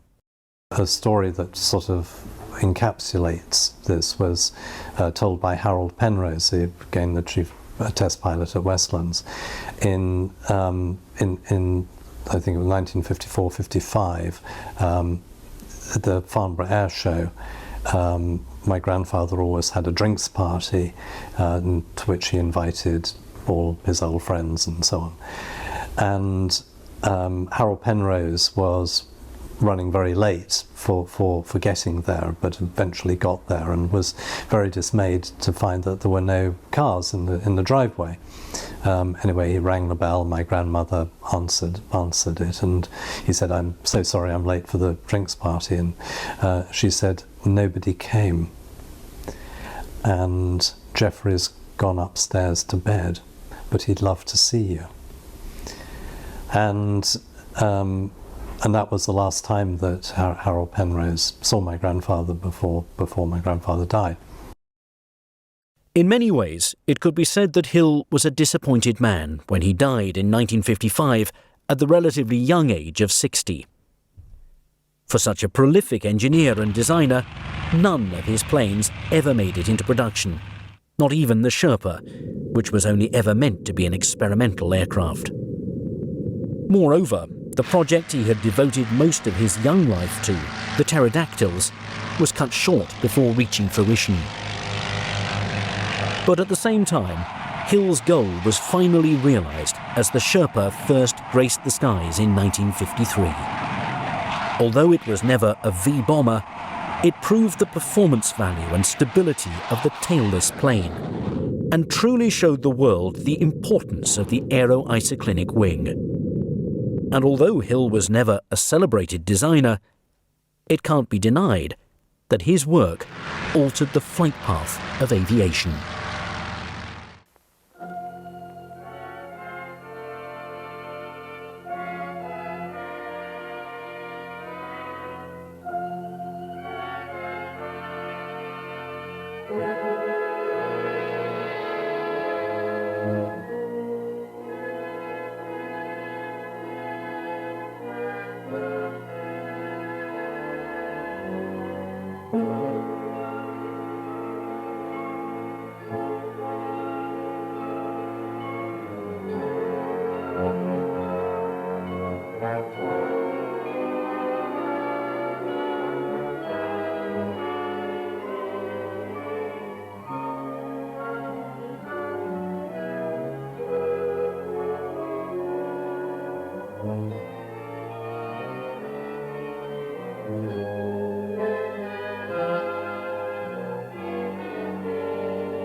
The F-12, Trisonic Long-Range Improved Manned Interceptor. Capable of sustained supersonic cruise at more than 2,000 miles per hour. A two-man crew, pilot and fire control officer, fly at altitudes above 70,000 feet in a combat radius greater than 1,200 nautical miles. The airframe and engine design are optimized for Mach 3 flight. The titanium airframe surviving temperatures in excess of 600 degrees Fahrenheit. The two J-58 engines, producing 65,000 pounds combined thrust, equal to 4 Century Series fighter engines.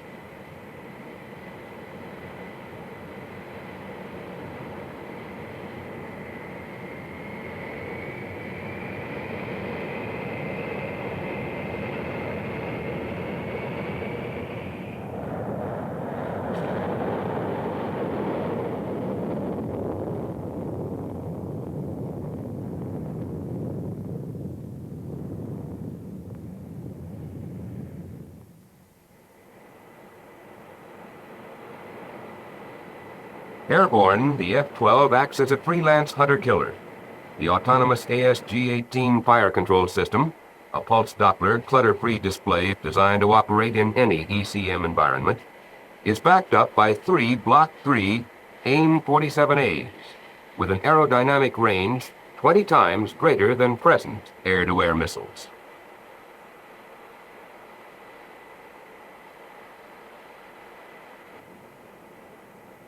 An onboard computer guides the pilot to a collision course in the horizontal plane.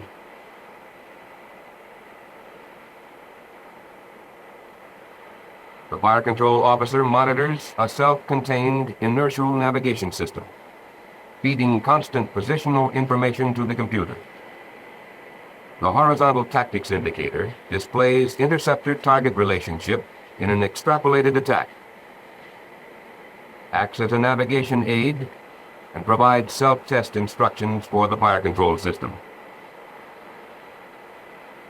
Missile preparation completed.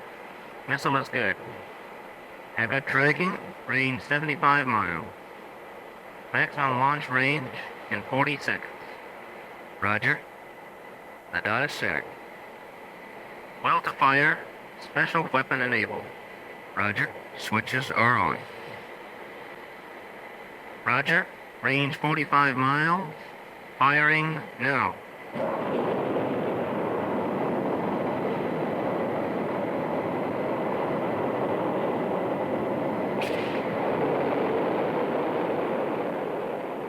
Designed to fire at the F-12's optimum cruise altitude with only gross steering required by the pilot, the semi-active pulse Doppler guided missile with conventional or nuclear warhead speeds on a collision course at Mach 6. Aerodynamic range, 100 nautical miles. Sea level to 100,000 feet. Maneuverability, 22 Gs. Up, down, right or left.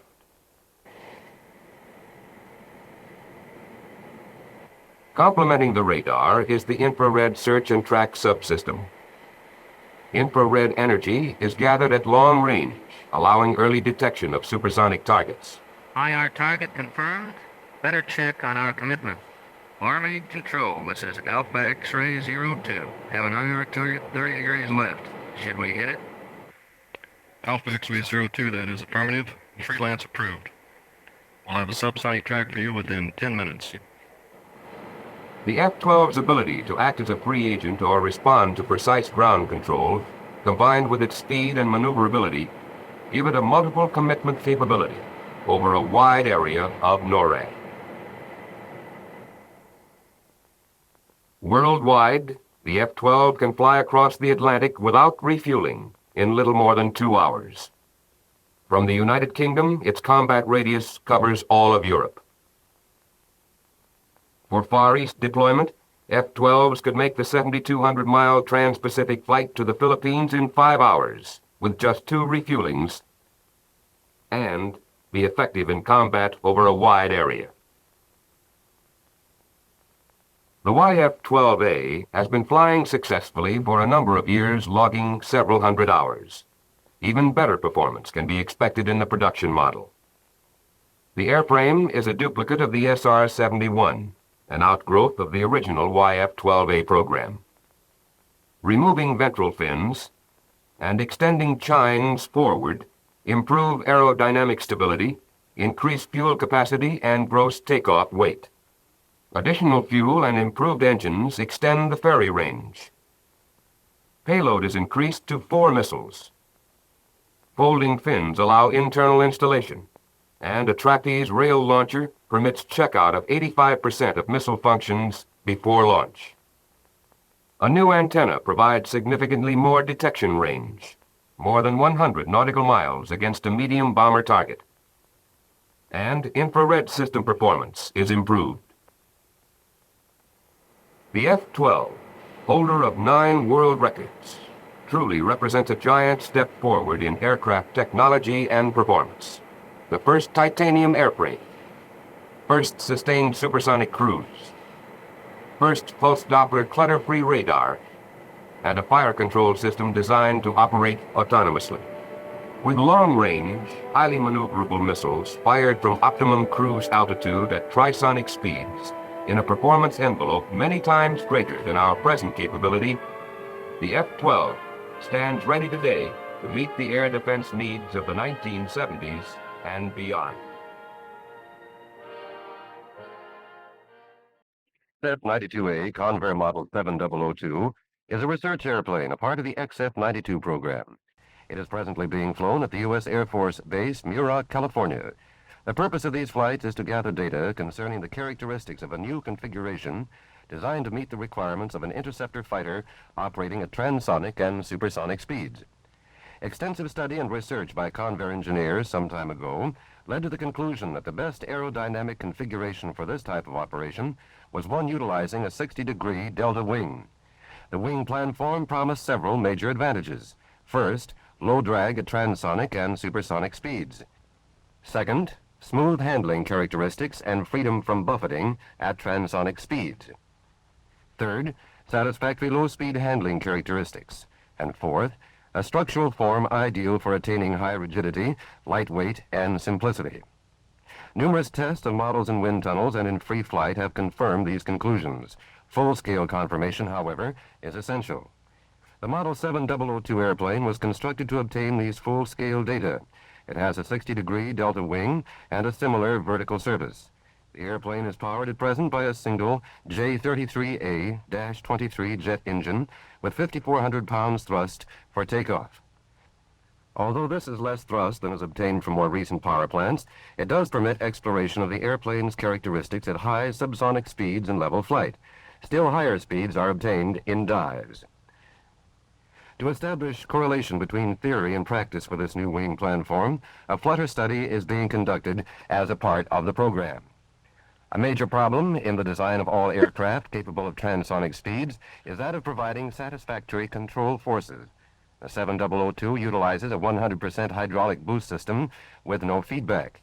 The pilot senses stick forces which are produced by an artificial field system. Forces are made to vary automatically with airspeed. Pilot comments during flight tests are taken on a wire recorder. An oscillograph and movie photo panel installed in instrumentation compartments comprise the other principal means of recording test data. Perhaps the most outstanding characteristic of the 60-degree delta wing is the low drag rise encountered at transonic speeds. A comparison of the increases in drag coefficient of conventional swept-back wings and that of a 60-degree delta wing near Mach 1 is presented here. The maximum value of the drag coefficient C sub D for the conventional wing is approximately 4 times that of the delta wing.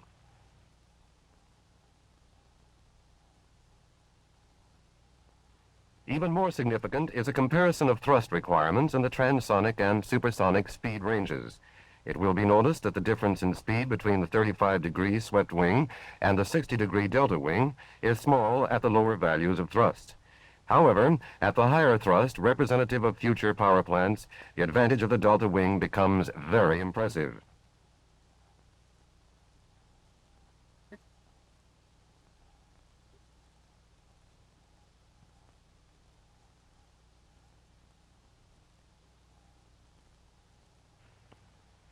Airplanes with conventional tail configurations experience a reduction in elevator effectiveness on approaching Mach 1, whereas a delta wing with integral control surfaces does the opposite. This means that the maneuverability of delta wing aircraft will not be objectionably diminished at transonic and supersonic speeds.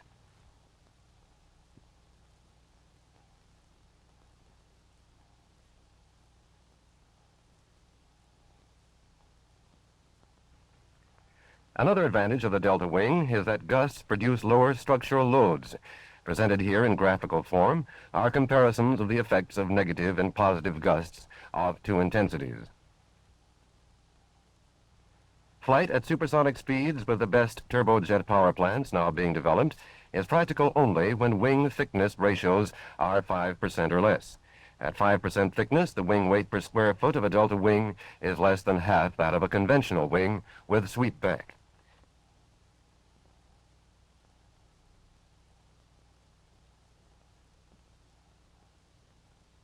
Simplicity of construction inherent in the delta configuration is demonstrated by a comparison of the aerodynamic control surfaces required. The controls in the pilot's compartment are conventional. Elevons form the wing trailing edge and move up and down together to produce elevator action when the stick is moved fore and aft.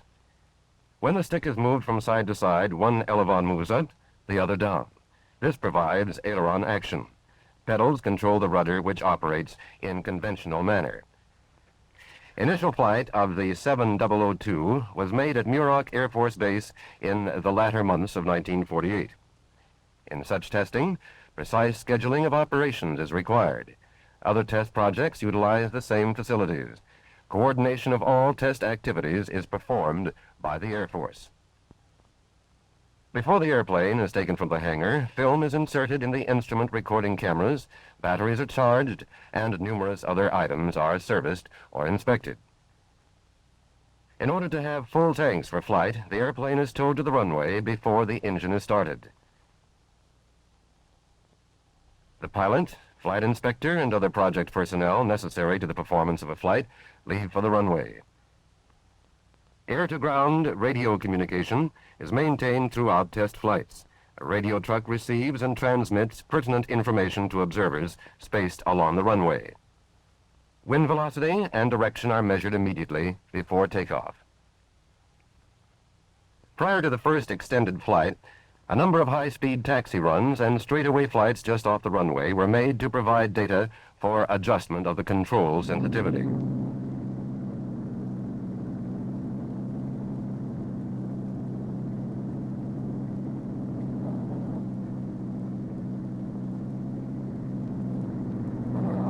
These runs allowed the pilot to become familiar with the airplane's handling characteristics and to develop the technique of flying at the high angles of attack associated with low aspect ratio wings. The first tests were conducted on the 7-mile lake bed runway. Subsequent flights have been carried out from time to time on the main concrete runway and the shorter lake bed runways. The combined efforts of the Air Force, the NACA, and Convair have been devoted to the launching of this new type aerial weapon.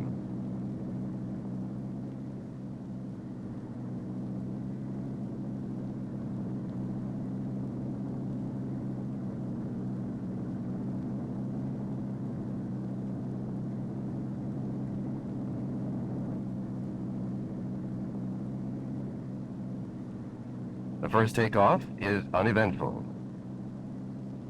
A chase plane is used to make close-up visual and photographic observations of the airplane and its behavior in flight.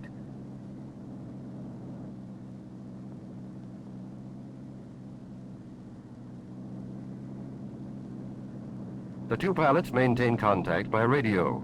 Movie cameras within the fuselage record control movements, airplane attitude, throttle setting, speeds, pressures, temperatures, in short, every aspect of the flight. Approximately 1,500 pounds of instrumentation is carried. This represents more than 10% of the airplane's gross weight. The gross weight at takeoff is about 13,500 pounds. The fuel burned in a 30-minute flight reduces the weight to 12,000 pounds for landing. Completion of the first flight marks the beginning of a period of adjustment, calibration, and research testing. Records must be removed, reproduced, and studied before another flight.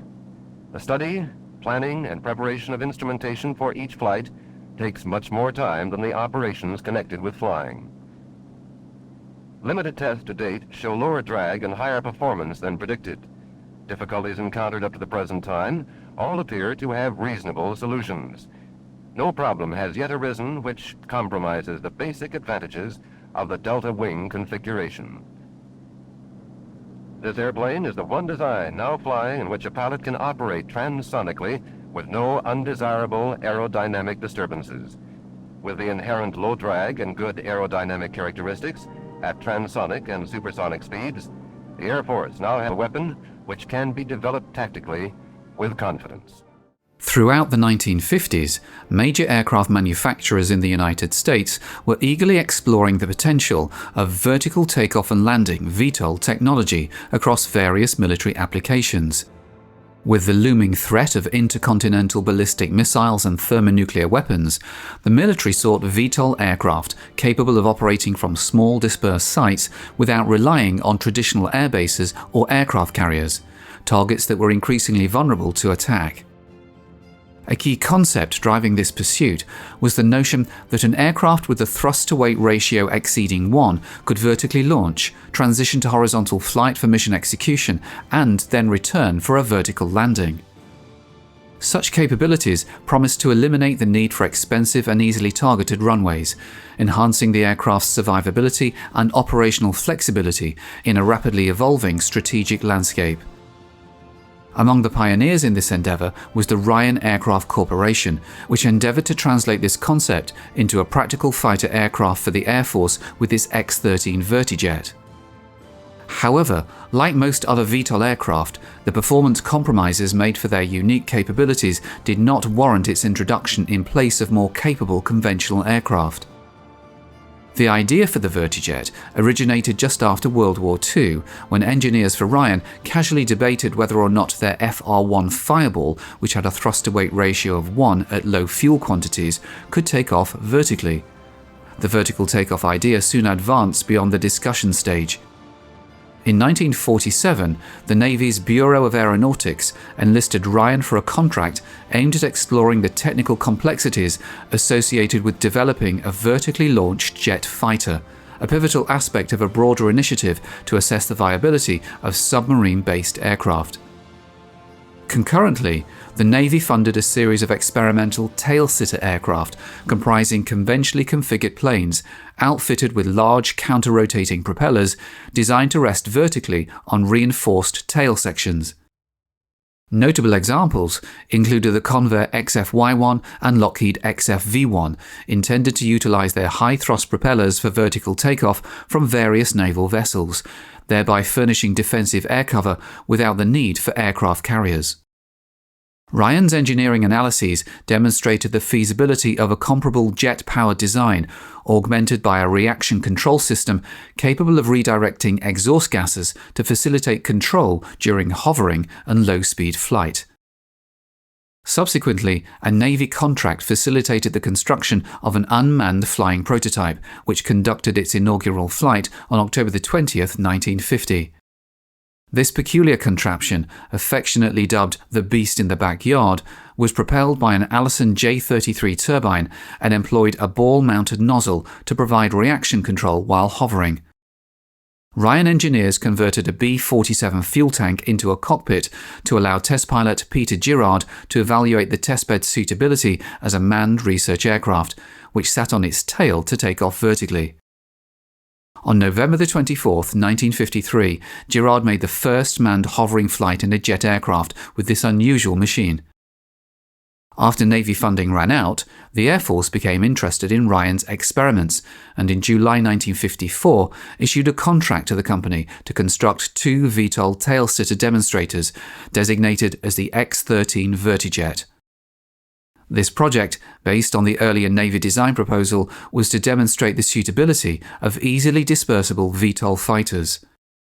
Under the guidance of Chief Engineer Curtis Bates, the X-13 emerged as a compact, single-engined delta-wing fighter, with its distinctive features being a set of winglets and fixed landing gear, elements that might appear ordinary to the casual observer. Spearheaded by Robert Furman and the Ryan Technical Section, the aircraft was meticulously designed to be transported on a specialized trailer, capable of tilting vertically to facilitate the launch and recovery of the X-13 during vertical takeoffs and landings. In late 1955, Ryan successfully completed the first Vertijet, serial number 541619, and on December 10th, Girard piloted its maiden flight. Initially equipped with a fixed tricycle landing gear, the X-13 underwent testing as a conventional aircraft. Furman and his team prioritized exploring the conventional handling characteristics before risking vertical flight testing. Following the resolution of oscillation issues through the installation of dampers, engineers affixed a temporary steel tube truss with custering wheels to the rear of the X-13. This modification allowed the aircraft to assume a tail-sitting position during vertical flight testing, eliminating the need for the complex launch and recovery procedures associated with the launch trailer. Pete Girard made the first vertical takeoff and landing on May 28, 1956. On the same day, the second X-13 made its first flight. The aircraft was agile and responsive in conventional flight. As the aircraft transitioned to a nose-high attitude to achieve a hover using the thrust from its own engine, a vectorable exhaust nozzle linked to the controls provided a straightforward and efficient means of control. To facilitate the delicate landing process, small bleed air thrusters positioned on the wingtips enabled minor adjustments to the pitch and yaw of the aircraft when necessary. Integrating both conventional and VTOL control systems, a stability augmentation system ensured smooth transitions without requiring abrupt changes to pilot control inputs. During vertical takeoff, the launch procedure involved raising the bed of the launch trailer vertically. This allowed the X-13 to hang from a cable suspended by two arms on the top of the trailer, featuring a partially retractable hook. For vertical operations, flat bumpers replaced each of the main wheels on the fixed landing gear, preventing damage to the fuselage underside if it swung into the trailer bed, thereby facilitating transportation. Subsequently, the pilot would increase throttle until the hook lifted off the launch cable, then maneuver away from the trailer and accelerate vertically, smoothly transitioning to conventional flight. However, vertical landings posed greater challenges and were perhaps the most impractical aspect of the Vertijet concept.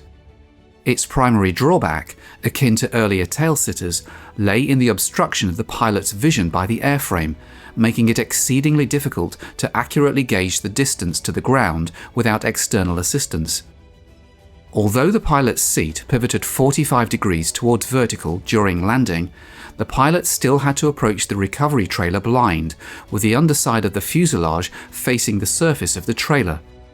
Constant radio communication with a ground observer was essential to talk the X-13 into position during the cumbersome process.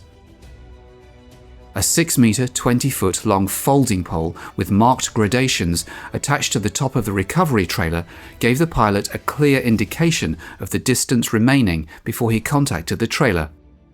Once in position, the pilot gradually reduced the throttle until the nose hook caught the recovery cable. On May 28, 1956, the X-13 executed its inaugural vertical hovering flight, initiating a series of summer tests where Girard and fellow test pilot Lou Everett practiced cable catching techniques using a 1-inch thick rope strung between two towers. To safeguard against potential damage during docking maneuvers with the trailer, Ryan engineers equipped the X-13 with a replaceable wooden nose. On November 28th, Girard accomplished the first ever transition from horizontal to vertical flight and vice versa in the X-13. Then, on April 11th, 1957, he launched from the trailer, seamlessly transitioning to conventional flight, and executed a vertical landing, successfully fulfilling the X-13's mission profile. Illustrating the concept of dispersed operating sites, the second X-13 captivated over 3,000 military officers and journalists with an impressive display at the Pentagon on July 30th, 1957. However, competing programs diverted funds away from the project, leading to the X-13's final flight on September 30th, 1957. Despite later programs like the XV-6 Kestrel and the AV-8 Harrier achieving operational success, the X-13 provided an effective solution to the challenges of developing a VTOL fighter within the technological constraints of its era. The Vertijet successfully completed all designated tasks and undoubtedly excelled as an experimental demonstration aircraft, despite the inherent impracticality of the operational concept.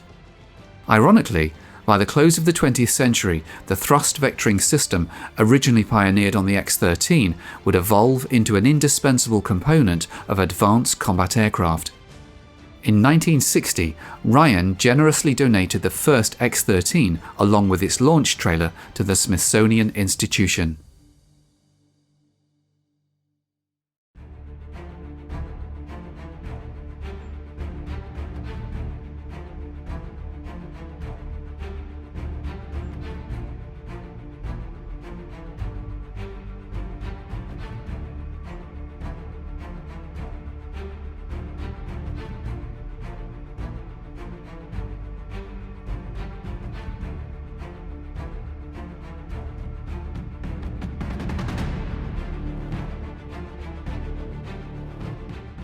During the early stages of the Cold War, and before the advent of guided missiles, the West had to rely heavily upon jet-powered fighters to ward off Soviet bombers.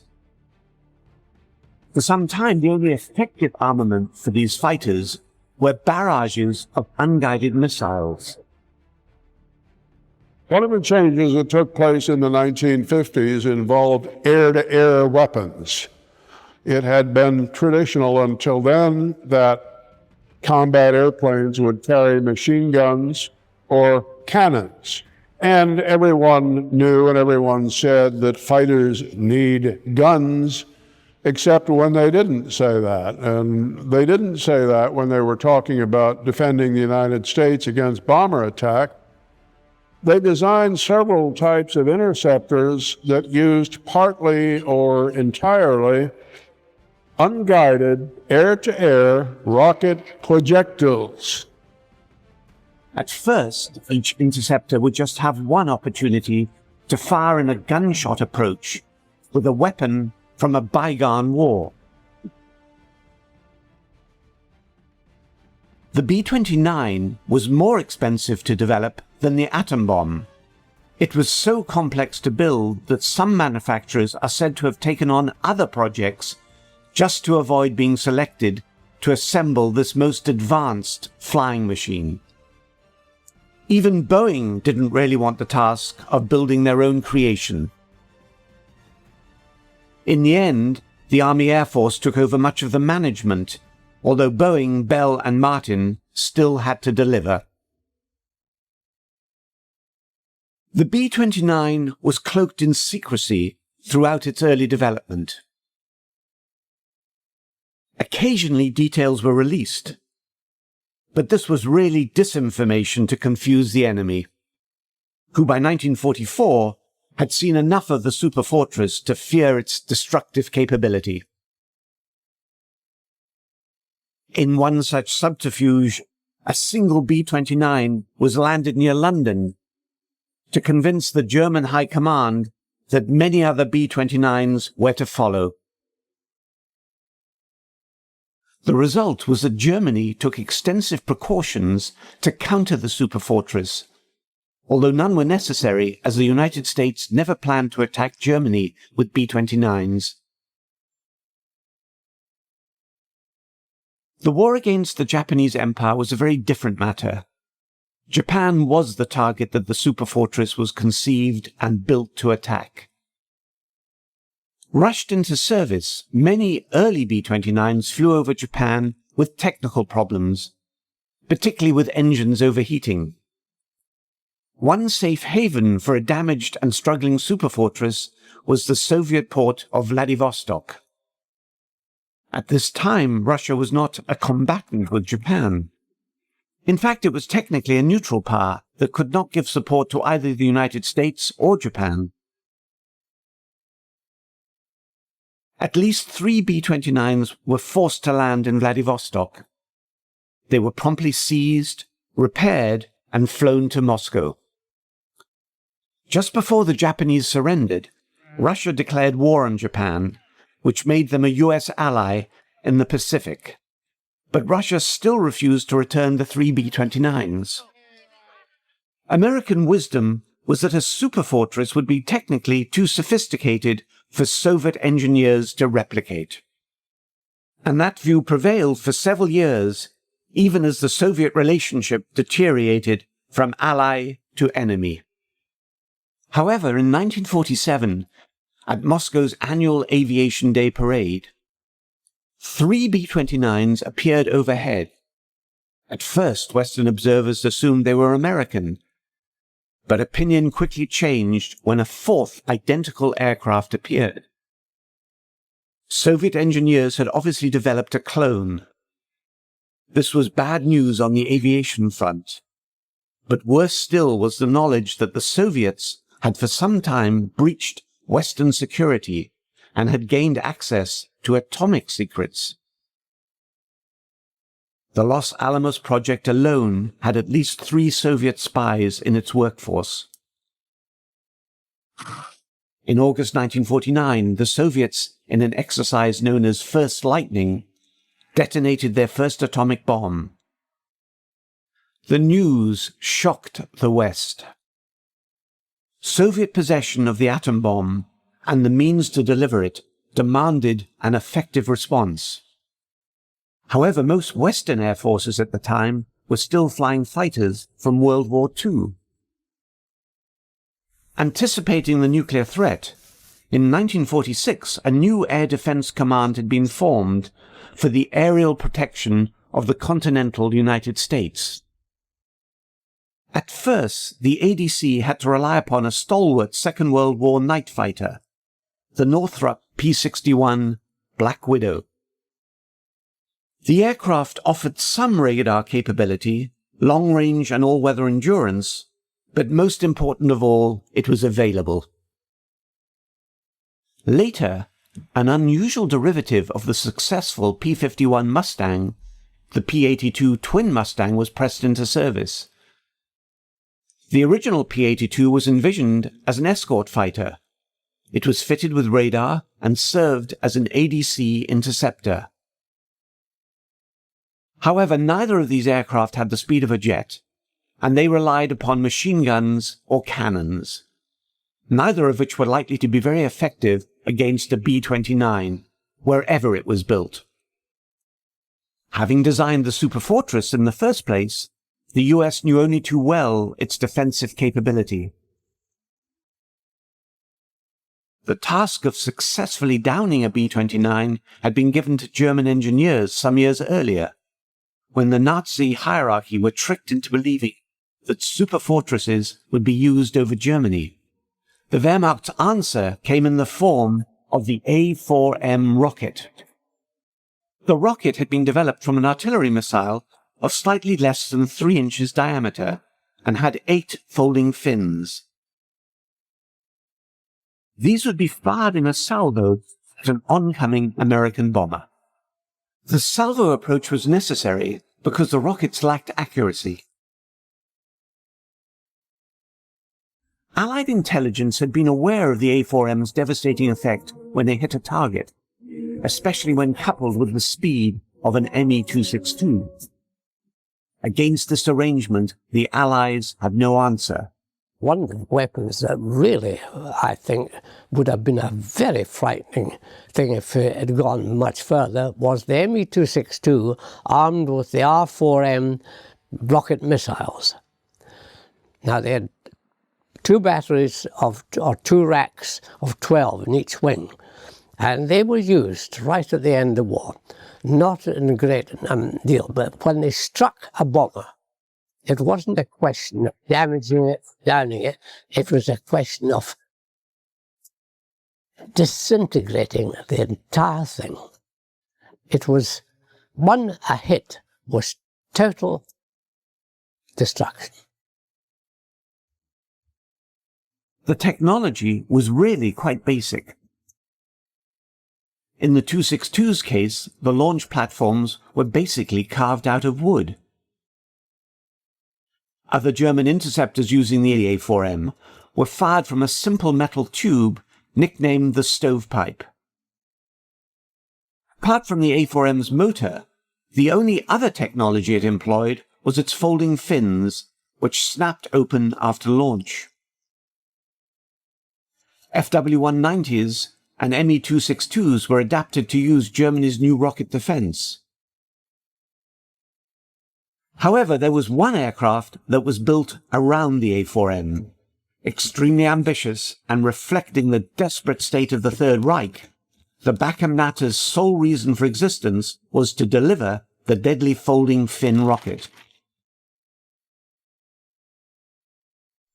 The Natter used a chemical-driven Walter rocket as its main motor. 4 solid-fueled rocket power plants aided its vertical takeoff. Bachem's design only flew on 1 occasion and killed its young pilot in the process. But knowing of its deadly potential, Allied ground troops were to prioritize the capture of anything to do with the A4M. Fast forward to 1949. NATO gives Russia's clone nuclear bomber the codename Bull. By this time, some of America's first-generation Air Defense Command jets were close to delivery. Many of them were developed for use with two valuable assets that would help reduce the Soviet threat. Firstly, the US had improved on the A4M concept with the introduction of a four-finned 2.75-inch rocket that would ultimately be named Mighty Mouse, after the popular cartoon character of the time. Quite a few of the aircraft projects in the 1950s did away with the gun. It was thought the gun, and in other words, close-in fighting, was no longer required. It would be air-to-air missiles. But you can only carry a small number of missiles at the time. And so an alternative to the gun was the unguided rocket. In America, the version was known as the Mighty Mouse. Airborne radar was also coming of age. First employed at the end of World War II, it was now ready for use in conjunction with ground radar. Radar was particularly important when employing fighters known as interceptors, as they are required to fly at night and in all weather conditions. In 1945, the US Army Air Force was preparing to enter the jet age and had asked for submissions for a jet-powered night fighter to replace the propeller-driven aircraft it then had in service. A serious contender for this contract was the Nighthawk, a four-engined dual-seat interceptor from the Curtiss-Wright Company. The Nighthawk's failure to perform in flight tests in 1948 led to the demise of the Curtiss-Wright Company.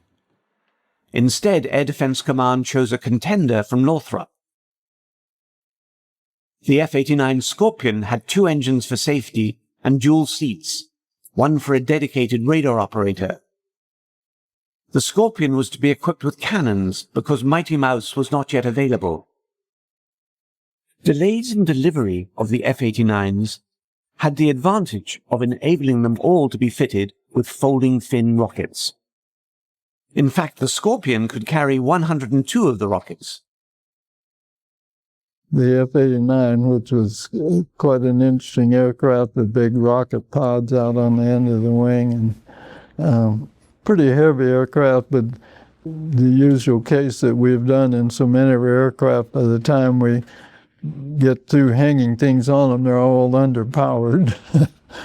and the F-89 didn't last long, but it was one of the airplanes in the air defense development that took place as we moved into the Cold War time frame and our expectations that we might have to fight Russia.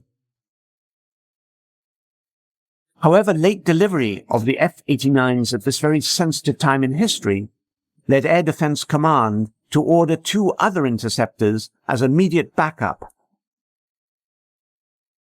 Lockheed calculated that they could convert the T-33 trainer to a two-seat interceptor using up to 75% of the Tu-33's parts, a major saving in money, and more importantly, time.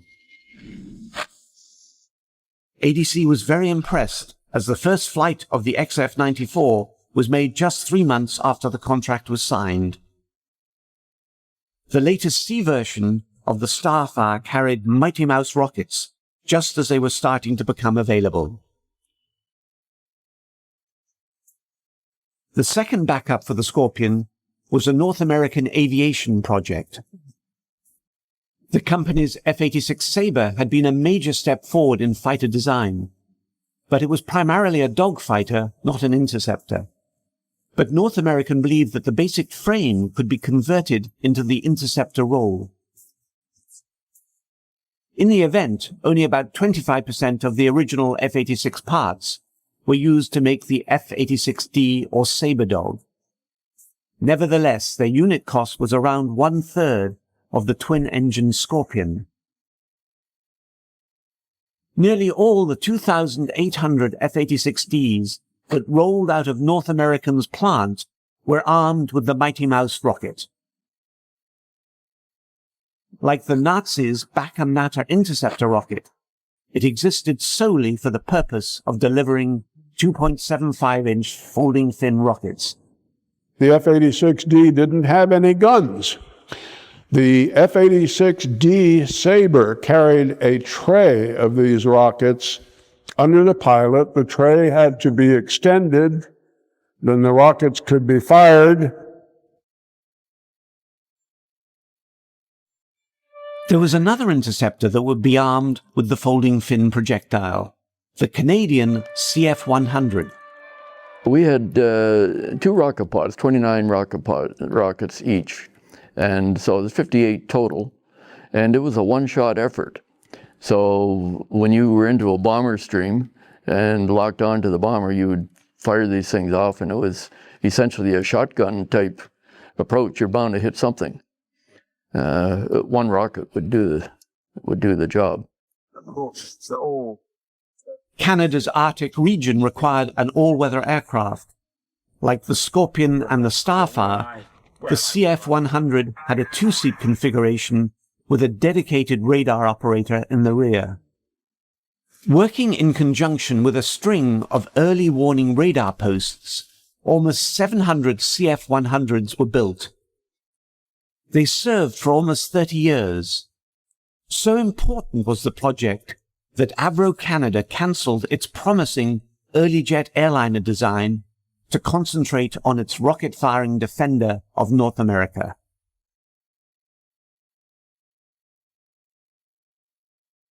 Eventually, Mighty Mouse rockets were superseded by supersonic surface-to-air missiles like the Boeing Mach. Army Nike shorter-range anti-aircraft missiles took over much of the air defense role in the mid to late 50s. Air Defense Command did retain the use of some Mighty Mouse rockets on its new generation interceptor, the F-102 Dagger, but only as support for the Falcon-guided missile, which was the Dagger's primary weapon.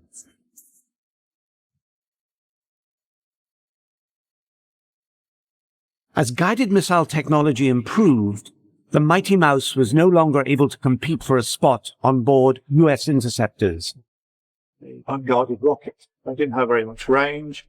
They were unguided, and of course the moment you fired them, they were under the effect of gravity, so actually getting them to actually hit a target, anything beyond a very short distance, was really not much chance. And so needless to say, by the 1960s, this weapon wasn't carried very often at all.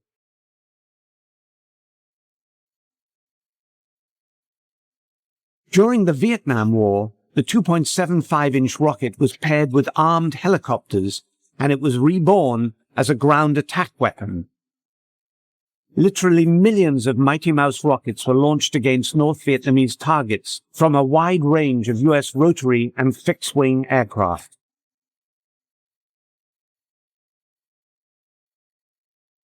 Specialized warheads could be fitted onto the rockets depending on their intended end use, be it anti-personnel, anti-tank, or basic target marking.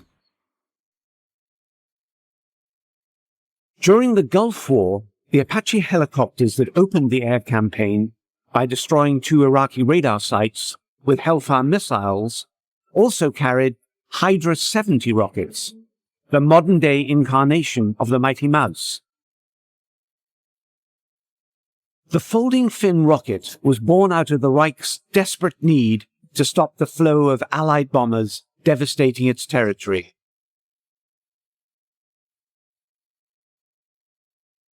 When faced with the possibility of nuclear annihilation by Soviet bombers, the US grabbed onto this German weapon and adapted it into their own Mighty Mouse.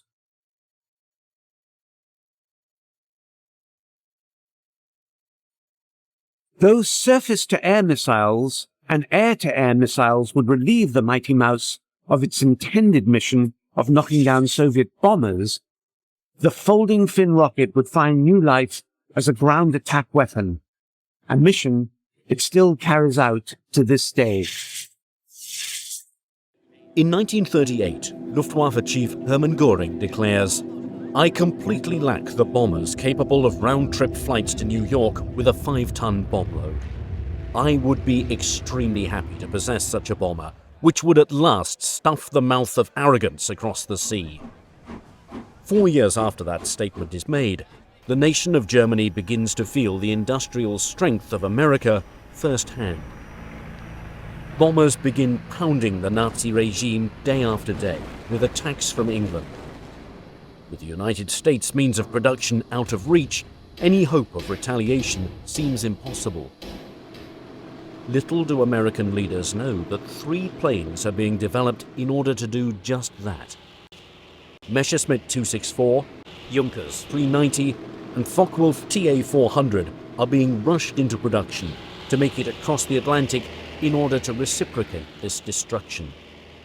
It is a project cloaked in secrecy for more than 70 years. Many details are sketchy, based on hearsay and unsubstantiated claims. Now take an in-depth look at both the planes and the possibilities they represented. Could they have tipped the scale in favor of the Axis so late in the war? Could they have actually made it across the ocean and back without refueling? Explore alongside historians and experts the story of the America bombers.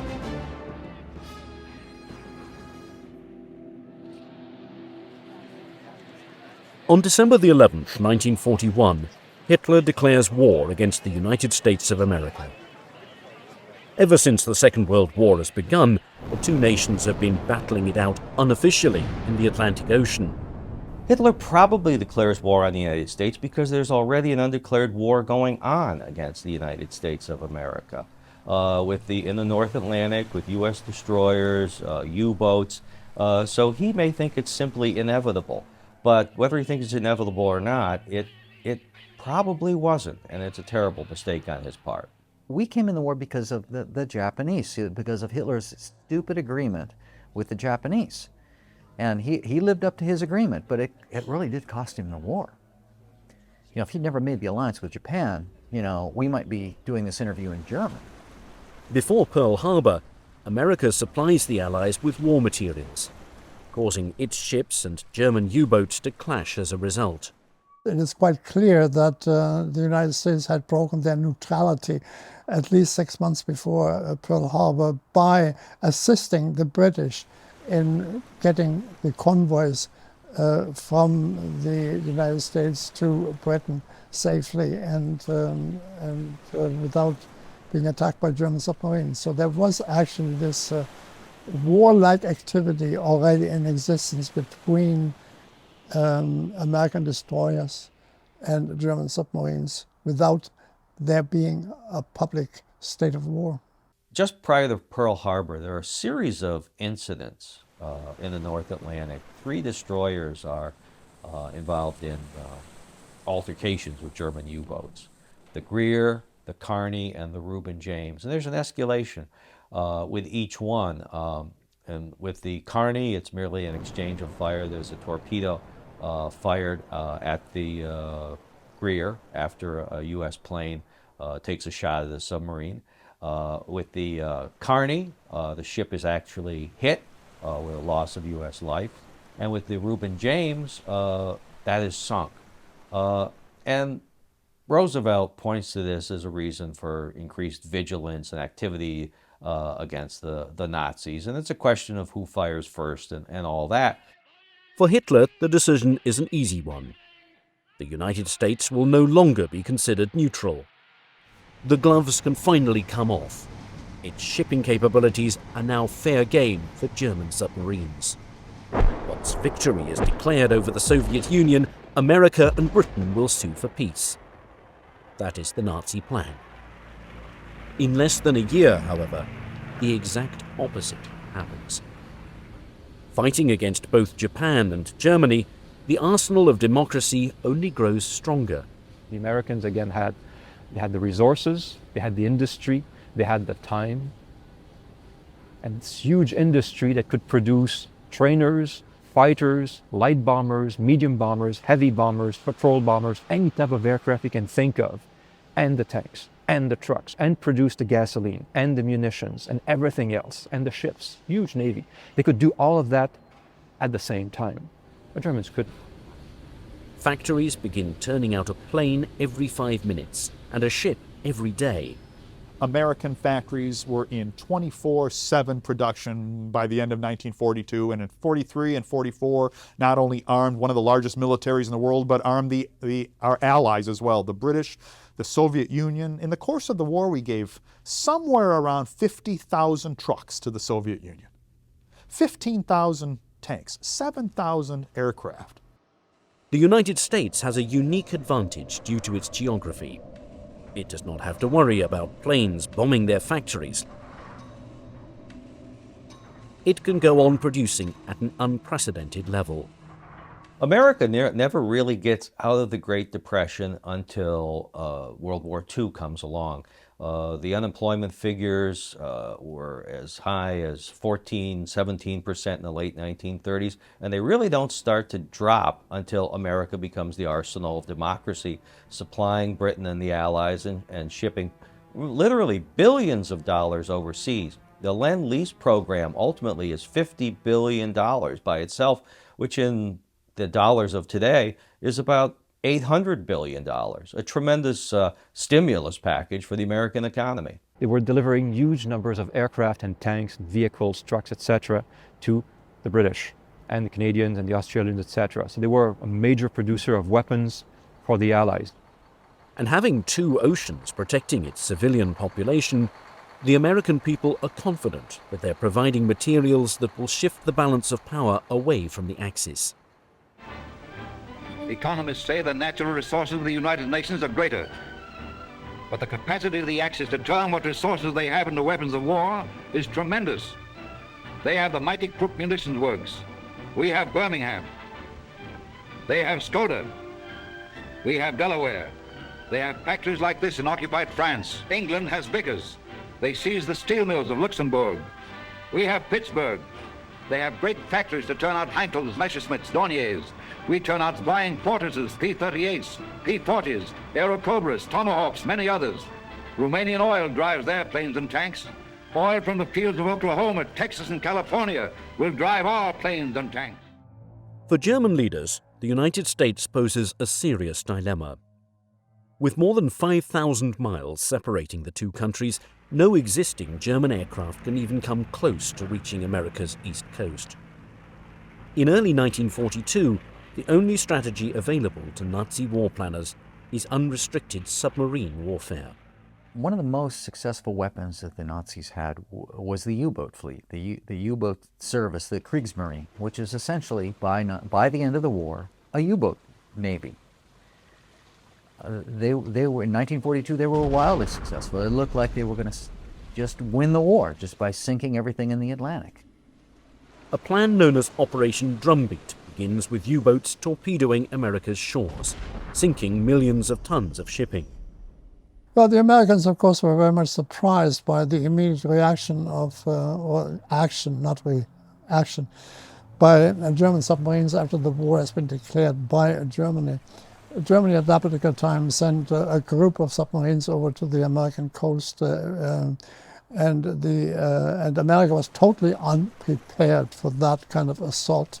And the German submarines over there found absolutely no opposition whatsoever, and it was partly a Turkish shoot for them. The ships were illuminated; they were not in convoys. The cities were not blacked out, so it was partly for them almost a peacetime-like exercise they did, and of course they were very, very successful in doing so, and put America into a state of shock from which it took them many, many months to recover. Operation Drumbeat, or Paukenschlag in the original German, was the first U-boat offensive against the east coast of the United States. And to say that it was a happy time for the U-boats and their crews is understating the case considerably. And in fact, many of them did look back on it as those who survived the war look back on 1942 as just kind of a happy hunting time.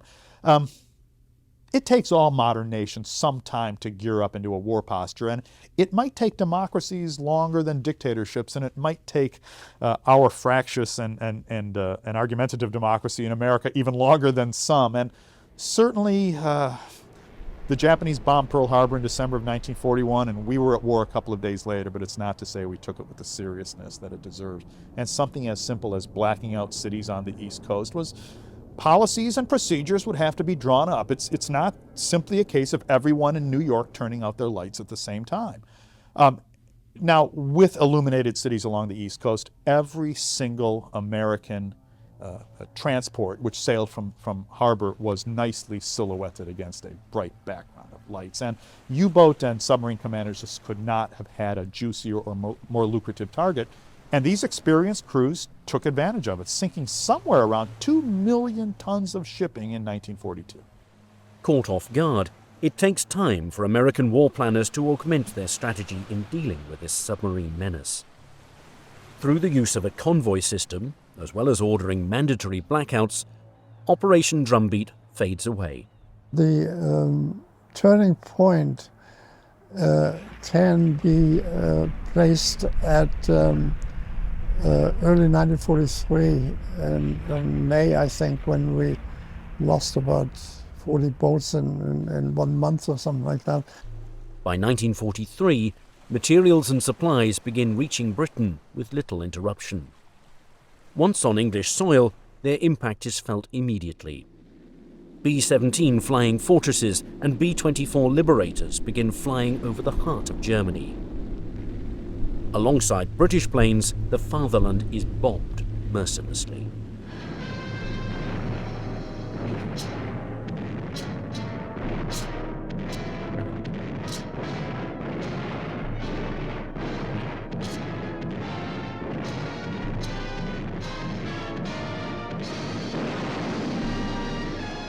The offensive continues in greater and greater strength.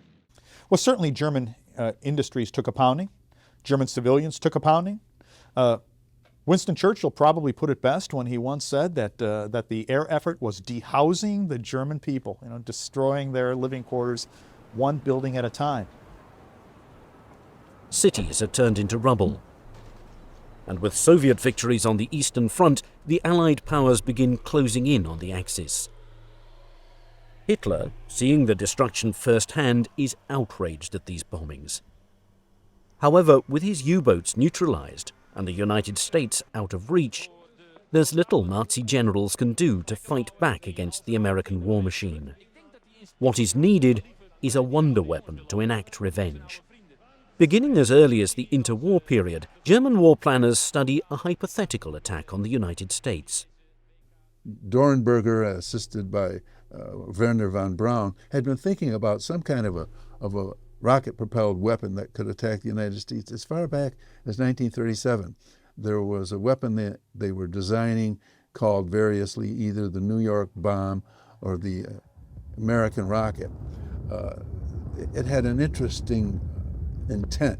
They would take a massive booster rocket, put a V2 at the top of it, fire it off, and the V2 would eventually attain speeds of 6,000 miles an hour, which meant that it could cross the Atlantic in something like 40 minutes. It could strike New York, it could strike Washington, it could strike Boston. Of course, you can never laugh these things off because Germans were so innovative that sometimes they achieved things which to many minds were quite impossible. The Germans were never able to launch any sort of attack on the continental United States. That's not to say they didn't talk about it, they didn't plan on doing it, and they didn't draw up various schemes for doing it, some relatively realistic and some much more fanciful. Many concepts are examined and many are rejected due to their technological limitations. There was the notion, for example, of launching a V-1, the so-called buzz bomb, in some ways the distant ancestor of our modern cruise missile, of launching a V-1 from a ramp on the deck of a U-boat that had surfaced off of the American coast. Now, of course, the problem of getting a German U-boat to the American coast with a large ramp and a buzz bomb on top of it was never really dealt with. Some of these ideas even border on the realm of a science fiction novel. Likewise, there was a plan for towing a V-2. Now, the V-2 being the not-so-distant ancestor of the post-World War II intercontinental ballistic missile, of taking a V-2, encasing it in its own missile launcher, and then putting it into position on the back of a U-boat. The launcher would swing into a vertical position, that is a launch position, and thus then launch the weapon against an American city, presumably New York, and presumably Manhattan. Now, the problems with such a plan, of course, include getting, once again, that V-2 over the Atlantic Ocean, crawling with U.S. naval vessels of various shapes and sizes, not to mention our own submarine fleet, and doing so while trailing an extremely heavy and extremely obvious 118-foot-long canister without being detected. The most realistic and achievable weapon is a long-range bomber. In 1939, things in Europe were not going too well, and war clouds were beginning to erupt. It was then that Hitler realized, and some of the hierarchy in the Luftwaffe realized, that they may need something that could fly a little bit further than what they've originally conceived. So they put out a specification to try and get a bomber that might reach the United States. Attacking the American East Coast with raids the same way the B-17 is attacking the fatherland. The Germans were very intent on finding some way that they could strike the United States by air. Besides having worked on rocketry, they were also developing a bomber. So the Germans realized that at one point, if you wanted to stop or at least put a brake on the production effort in the US, you would have to put some threat over their heads. The only way to do that would be to bomb them. Unfortunately for the Nazis, it's a goal that's difficult at best. For a plan like this to work, it must reach America and back without refueling. The problem that the Germans faced in building a long-range bomber is long-range. It had to go across the Atlantic, bomb New York City, maybe a little slack time there in case they ran into some fighters or something, and then it had to turn around nonstop without landing and fly back to Norway or the west coast of France, which this is a long trip, and nobody does this today. Your 747 doesn't do this today. They'll land in Europe or in England and refuel and check the plane out. They couldn't do this. The Germans couldn't do this. They had no way to land. So if you're going to do this in a round-trip fashion, you have to have a truly intercontinental bomber. And this is something the United States didn't have until the B-36, which was 1949, 1950. Their best chance is with the Blohm and Voss 222 flying boat. But the odds of it making it back to the fatherland are slim to none. Well, I flew the 222, and I would certainly agree it could get to within range of the American coast. It was a pretty impressive flying boat. I do not believe that they could ever have attacked the American coast and got away with it, because though it had this tremendous range and it was nice, quite nice to fly, got quite light handling controls, it was very vulnerable to a fighter attack. And I just don't see it surviving any attack by any fighter at all, frankly. 12,000 miles would be needed in order to strike.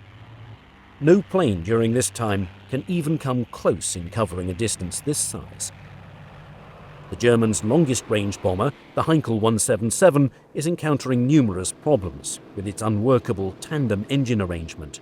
They didn't really get around to building 4-engine bombers, and when they did, it was an off and on type of thing. So one general actually was fired over this idea that he didn't come up with a 4-engine bomber later on in the war, Ernst Udet. He was marginalized and then committed suicide, probably over this very issue. A plane of this magnitude must instead be designed from scratch. But they realized it would have to be a very long-range bomber. For all intended purposes, you're looking at the German equivalent of the B-29. And in order for it to work, an enormous amount of time and material is needed for production, development, and testing, something the Germans are lacking by this time. There were lies about the stocks of aluminium available. Production had not been rationalized. civilian resources had not been mobilized.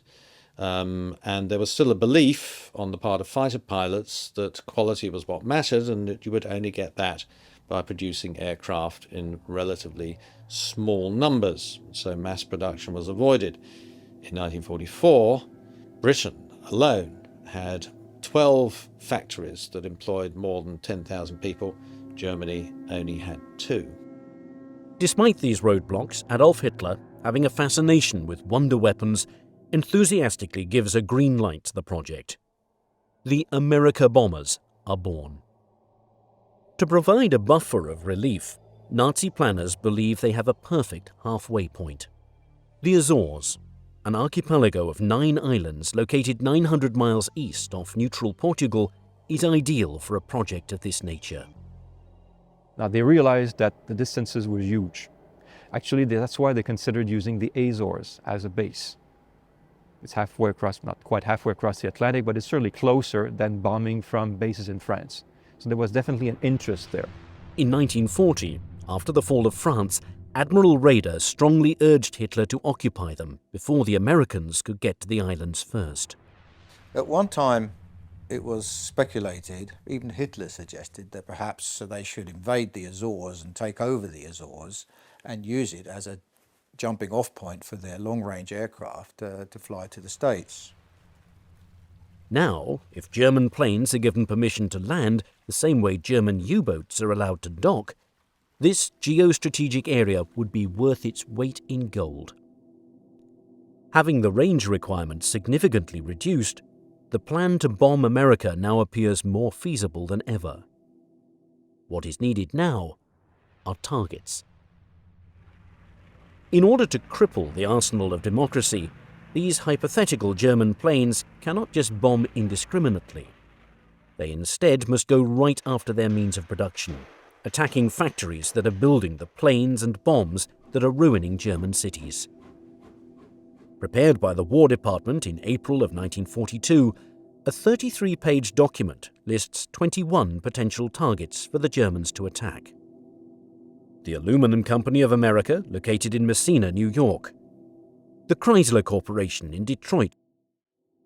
The Wright Aeronautical Company in Cincinnati, Ohio, and many others are the destinations for the America bombers. The targets and the takeoff are set. In looking for companies to build these super bombers, the Nazi regime goes to the very best.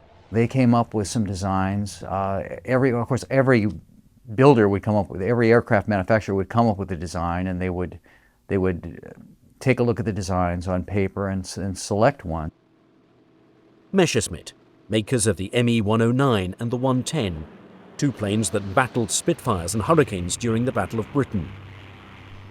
It's also the company that's working on the revolutionary Me-262, the first jet-powered aircraft.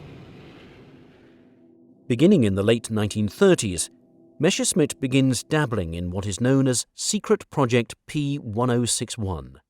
Its requirements are for an aircraft capable of reaching bases in Central Africa as well as Vichy French territories. Now, the plan calls for a plane that can reach the United States, carrying a payload of 5,000 kilograms. Messerschmitt came up with an idea that got off the ground, the Messerschmitt 264, and they originally wanted something like 6 prototypes for testing. And if these were proved successful, then they were going to build a fleet of them. Awarded the contract by the German government, workers at Messerschmitt begin working on the aircraft known as the Me-264. Different versions are considered, and once the plane begins taking shape, it starts to look eerily similar to another design that's being constructed across the ocean. So by and large, there were designs. I think there was a Messerschmitt 264, which looks a little bit like a B-29. The 264 was actually quite an interesting aeroplane design. It had a circular fuselage section, which in stress terms was very, very good, because the circle has equal stress points. It was built over a long period of time, and it didn't actually fly until 1942. Originally designed with 4 BMW 801G engines, German officials hope that a 6-engine version will be in the skies as early as the fall of 1943. However, designers are noticing that the first prototype of the aircraft has a very high wing load. This is resulting in a loss of maneuverability, an unimpressive climb rate, and in-flight instability. 2 more prototypes are to be tested, one with armaments and one that is to be fully completed.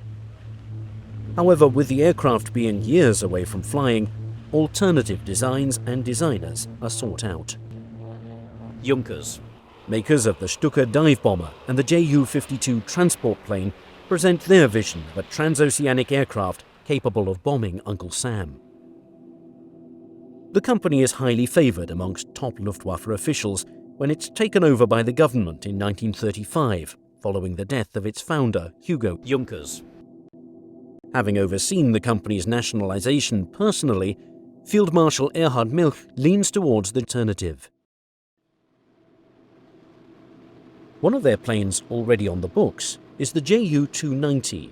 The 290 had the advantage of having a roll-on, roll-off capacity for equipment because it had a rear door that could be dropped. And that was the big advantage. You didn't need to have trucks to load it and unload it. You could actually drive on and drive off. And that was the major advantage of the 290. The train of thought now is to just enlarge this aircraft for bombing America. The result is the Ju-390, a plane with 6 1700 horsepower engines, a wingspan of 181 feet, and a fuselage that is even longer than the American B-29.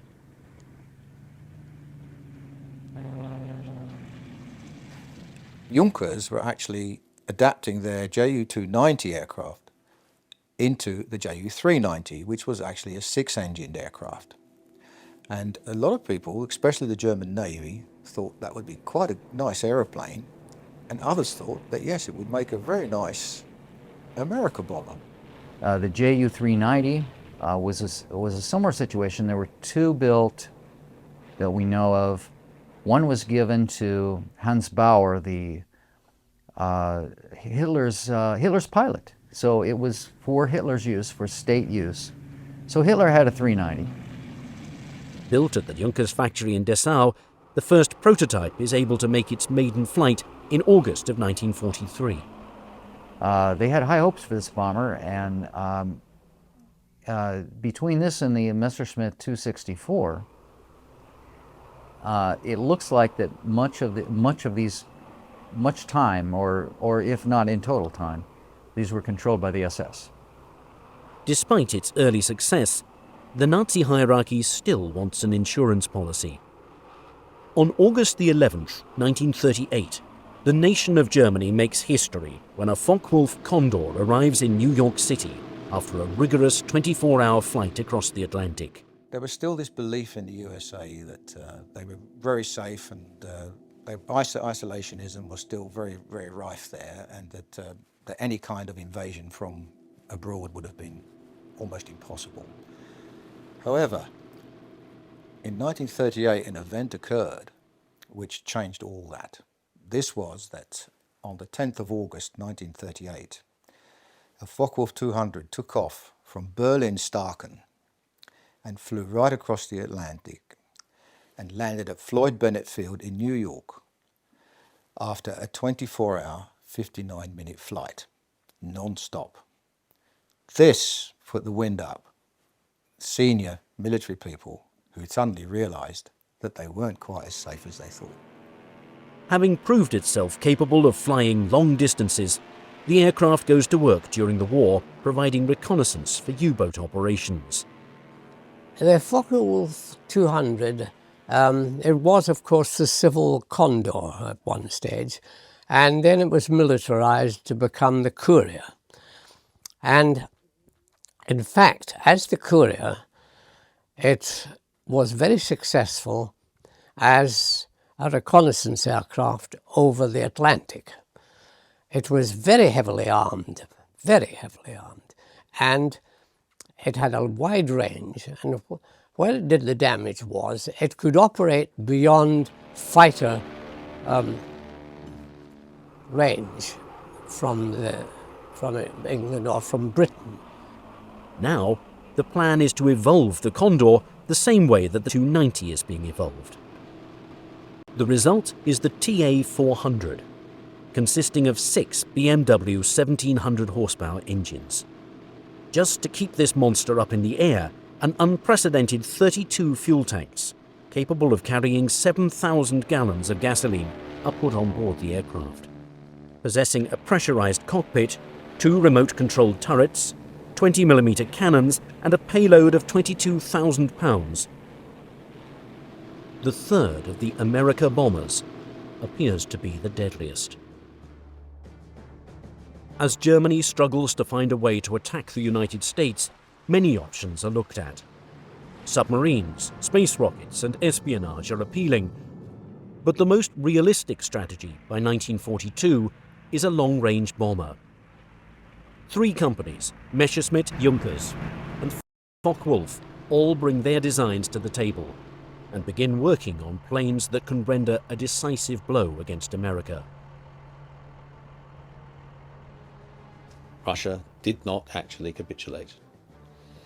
And in the winter of 1941, it actually launched a counterattack in front of Moscow. And there began a phase of the war which was to last more or less till its end. It was a war of attrition, a war eventually to be on 2 fronts, precisely the war the Germans always knew they couldn't win. By 1944, the tide has turned in favour of the Allies. Beginning in 1943, the American Air Force and the RAF, the British Air Force, were mounting 1,000-plane raids against Germany. By 1944, these raids were creating havoc in Germany. 3 raids against the city of Hamburg resulted in something like 50,000 German dead. The cities in Germany were being destroyed, leveled at the rate of something like 2 a month. While the principles of war remained unchanged, the use of new weapons revised the concept of war. This time, Germany was faced with a weapon that leaped over battle lines and frontiers and smashed at the ultimate enemy, the German worker, who equipped and fed the German soldier. This time, the enemy nation was physically destroyed before its defending army was defeated. But as the Allies came to rely increasingly on a strategy of strategic air power as a way of bringing Germany low, the need became pressing for some sort of escort fighter, and of course, that need was met in the P-51. The P-38 was available at first, then the P-47. Neither had the range to be able to escort the bombers all the way from England to Germany and back. The P-51 was the first that could do that. So now you had bombers flying raids all the way into the heart of Germany, even as far as Berlin, being able to have a very effective fighter escort the whole way there and back. In England, Operation Overlord, the invasion of France, is being planned by both British and American generals for later that year. At D-Day, in the final planning, the head of Allied tactical aviation was asked, well, what are we going to do about the German fighters? He said there aren't going to be any German fighters so far. And he was essentially right, because they'd been wiped out by them. So, I mean, you know, it had a huge effect, I think, on the whole course of the war, of being able to bring the fight directly to the German tactical aviation forces. For a Germany in its last throes, they begin turning to the secret weapons they have invested so much time and money into as the saviours that can strike a knockout blow. The Holy Grail was a weapon of mass destruction. And they had gone the road of the nuclear, hoping to get the nuclear bomb. They had gone the road of the V1 and the V2. But they were always, as I say, searching for that Holy Grail. August of 1944, Hitler and Mussolini met in Germany. Mussolini took a train to Germany, and they had a little heart-to-heart talk. Mussolini said to Hitler, look, I've been deposed once, I've been reinstalled in northern Germany or northern Italy. The Allies are in Italy. The Allies are closing in. The Russians are closing in from the east. It's August of 1944, and what guarantee do I have if I still throw in my cards with you, Adolf Hitler, that you can actually pull this war out? Because it's not looking good now. And Hitler said to Mussolini in so many words, I have some wonder weapons coming. In Peenemünde, the Luftwaffe is working overtime, getting the V-1 flying bomb ready to launch. And if this device fails, the revolutionary V-2 rocket is going to strike the fear of God into the Allies, being the predecessor of today's intercontinental ballistic missile. The V-1 and the V-2 were extremely important in terms of later weapons development. The V-2, of course, a single glance at it will make clear that it is the ancestor of the later ICBM, the Intercontinental Ballistic Missile. But perhaps even more than that for most Americans, it is clearly the ancestor of our NASA effort to reach space. The target for both these weapons is London, where no one will be spared. Britain's ally, the United States, is also set to receive a deadly dose of a different type of wonder weapon. The Americans were using Great Britain as an aircraft carrier to bomb Germany. Bombing England or bombing London alone, the British may have said no more, but there's no guarantee that the Americans were even going to let them do that at this point. They were so intent upon crushing Germany, and they had the Russians moving in from the east. So for a lot of political reasons, you have to stop this at the source. So the Germans were interested in bombing New York City, number 1, Moscow, number 2, and London, number 3. In order to strike fear across the Atlantic, the America bombers are being hurried along. As development continues, the Nazi leadership is hoping to get at least one of these planes across the ocean to deliver a fatal blow. The Junker 390, which was tested in a flight that managed to remain aloft for something like 12,000 miles, which would easily have made a round trip to the United States. And one of the practice runs they ran within 12 miles of the U.S. coast. The Germans even had another bomber in their plans, and that was a Messerschmitt plane, the ME-264. It was also tested and very likely could have struck the United States. If this plan proves successful, the psychological impact could be the German equivalent of the Doolittle raid. Yeah, the targets for the ME-264 would obviously have been preferred to be military targets.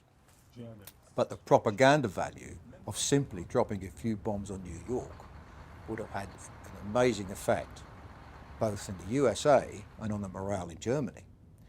In the USA, it would have no doubt caused a lot of panic and created a lot of defensive maneuvers within the East Coast because they didn't know if and when the bombers could come back. In bombing the United States, the Germans saw that they could politically damage the United States, damage the American leadership so much that the Americans would reconsider their quest for total victory. In other words, that the Germans could do a deal. The Germans could do an armistice on the Western Front and perhaps keep fighting the Soviets. They really didn't like the Soviets. The Americans and the British they didn't, that wasn't part of the bargain when they started the war. They really didn't, they looked upon us as more of a nuisance that got to festered and became a huge problem for them. So they would have always liked to just do away with us and continue fighting the Soviets. As intelligence leaks, President Franklin Roosevelt and Prime Minister Winston Churchill begin to worry about the secret weapons Germany might have in store for them. Franklin Roosevelt was very conscious of the capacity of German science.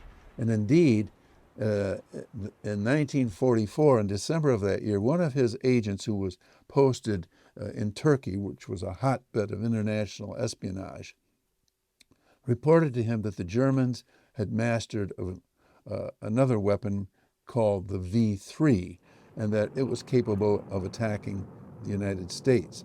Now, Roosevelt took this threat seriously. In fact, he confided to one of his people that he understood that a single bomb launched in this method could destroy a United States city. So he put the East Coast on alert when this attack presumably was going to happen. Obviously, it did not occur, but it pointed out the potential of German science. If resources are diverted, England will be softened up for the eventual launchings of the V1 and the V2. The only thing that Germany does not have on its side is time. By 1944, as the America bombers are being developed, Germany remains in a weakened state. Being pounded into submission day and night by Allied planes taking off from the coast of England, and with the Soviet Union moving in from the east, it's no longer an if, but when the Nazis will surrender. Their factories cannot continue unless a dramatic reversal of fortune occurs. Only a miracle weapon can save them, which along with the V1 and the V2 is hopefully the planes designed to pulverize Uncle Sam. However, just as the project begins to develop, the dominoes begin to fall, lessening the chances that one of these planes will make it up into the skies before it's too late. The first of these is the decision by the Portuguese government to lease the Azores bases to the Allies. Sensing which direction the war is going in, the neutral nation turns away from the German plan to launch the America bombers from their territory. This key strategic site, where the Third Reich planned to base these planes, is now only a distant memory. As German cities and industries crumble, Luftwaffe officials are forced to make drastic cuts. In many respects, the America bombers are typical of the hundreds of secret projects being mismanaged that become the Achilles heel of the Luftwaffe. Right up to the last day of the war, they were working on 138 different guided missile projects. How can a nation which is on its knees be expending effort like this? Fortunately for us, they were expending this sort of effort through total mismanagement and lack of control of their resources. And one of the failures of the German Luftwaffe was their inability ever to work out a sane procurement and production process. Prototypes would be built and abandoned. They would be rebuilt and altered by Hitler's order and abandoned, and rebuilt a third time and perhaps put into production as an aircraft very, very different from what the original designers had intended. This took place throughout the war, compared to, for example, U.S. procurement policies, which become a giant bureaucracy embodied in the War Department and soon thereafter, World War II, embodied in the Pentagon. The Germans were simply not able to compete on that level. Only 3 Me-264s had actually been ordered, out of which only 1 was realized, and the other 2 were still in small parts, and nothing really serious was taking place there. And then out the blue, the RLN, the German Air Ministry, asked if they could produce 30 Me-264s. But then everybody realized that where would they build them, how would they build them, and from what would they build them? It was really the boat had been missed on any of that. The resources, the time, the crews, the ground support equipment, the bases, because you can't base aircraft of that size on a grass field. You need all the infrastructure. You have to get the bombs to the base. You have to get the fuel to the base, and not just once. You have to get the fuel coming back constantly, day after day after day. It's a huge infrastructure that the Americans, the British had to put up in Great Britain. The UK was a giant service station. It's hundreds, thousands of aircraft had to be refueled constantly. That infrastructure did not exist in occupied Europe for a large bomber force. Because sending 2 aircraft every week, what's the point? With resources strained, planes still in their design stage are now in the crosshairs. One aircraft that's on the chopping block is Focke-Wulf's TA-400. After assessing its design and noticing it requires more labour and materials than the Me-264, The decision to cancel it is made in late 1943. They investigated and then realised that to actually build it and make it fly would take so many years that it was just impractical to even consider the project as being feasible. Even as the prototype of the Ju-390 proves to be feasible, by mid-1944 all orders of that plane and the 290 are cancelled. Again, it would have taken a vast amount of space and material and everything to build. And it really, the performance of the 390 didn't come up to what was expected. So that idea didn't go any further, although the German Navy quite liked the aeroplane. Now, the only hope is with Messerschmitt. One was destroyed on the ground. The program was canceled, as all German programs were. There's a start-stop attitude. So it may have been started and stopped several times. Because of the changing situation of the war, and people had lots of ideas for strategic bombing. One day they were for it, the next day they were against it, and specifications were sort of being issued left, right and centre. Messerschmitt actually did produce a large number of projected modifications to his 264, but none of them ever came to any fruition. I mean, there were ideas to attach huge fuel tanks to the airplanes, which could be 600-gallon fuel tanks carried externally. Also, a 6-engine version was proposed.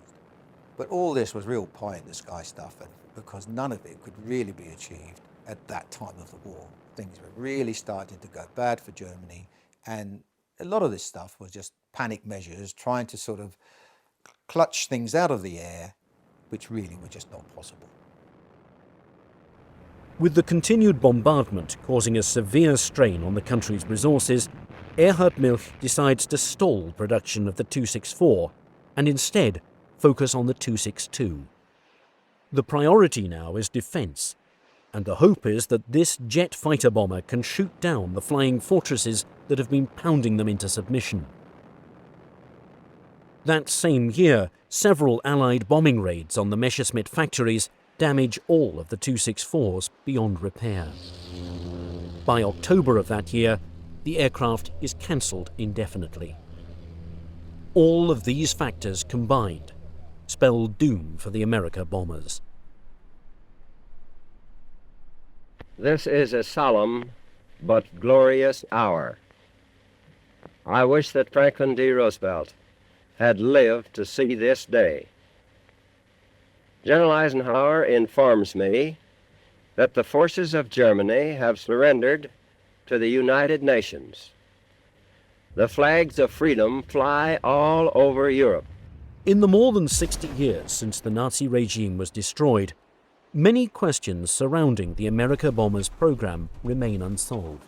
When we interrogated William Messerschmitt, he pooh-poohed it as if, I really had nothing to do with it. I think they realized they were going down a blind alley with that, really.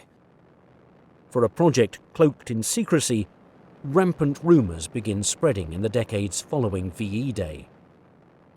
One such rumour is the assertion that the Ju-390 successfully made a reconnaissance flight of approximately 12,000 miles from occupied France to New York Harbor. The fact that a Junkers Ju-390 came within 12 miles of New York is something that's said by many sources. It's not just one source. This isn't a wild and crazy guy saying this. This is something that is said and repeated, and I believe to be true. A hypothetical question asked is, what impact would these planes have had if they were successful in carrying out bombing raids on American cities? But I would say that even if the Germans could have put 2 or 3 aircraft together that could somehow make that perilous flight across the Atlantic and lob a couple of bombs into lower Manhattan, I think the political impact would have been tremendous. At the very least, President Roosevelt would have been forced to redeploy anti-aircraft assets from Britain, where they were protecting Britain against German air attack, to the continental United States. And that might have had some appreciable impact on the future course of operations in Western Europe. If the United States had actually suffered on its shores serious damage from German rocketry or from other transoceanic bombers such as they intended, the probably impact on the war would be that it would have been extended. Given the great industrial, innovative powers of the United States as demonstrated in that war by our production, the development of an atom bomb, no doubt we would have struck back, but it certainly would have extended the war to have the destruction brought to our shores. I wouldn't say a waste of resources, but to a large extent, the hopes of actually curtailing, even annoying the Americans was very small. They might have annoyed them all right, but that would not have been good because the Americans might simply have reacted by bombing the German factories and the bases more fiercely than they did. So in the end, chances are, even that the Germans built the bombers and the bases, they would not have remained in operation very long.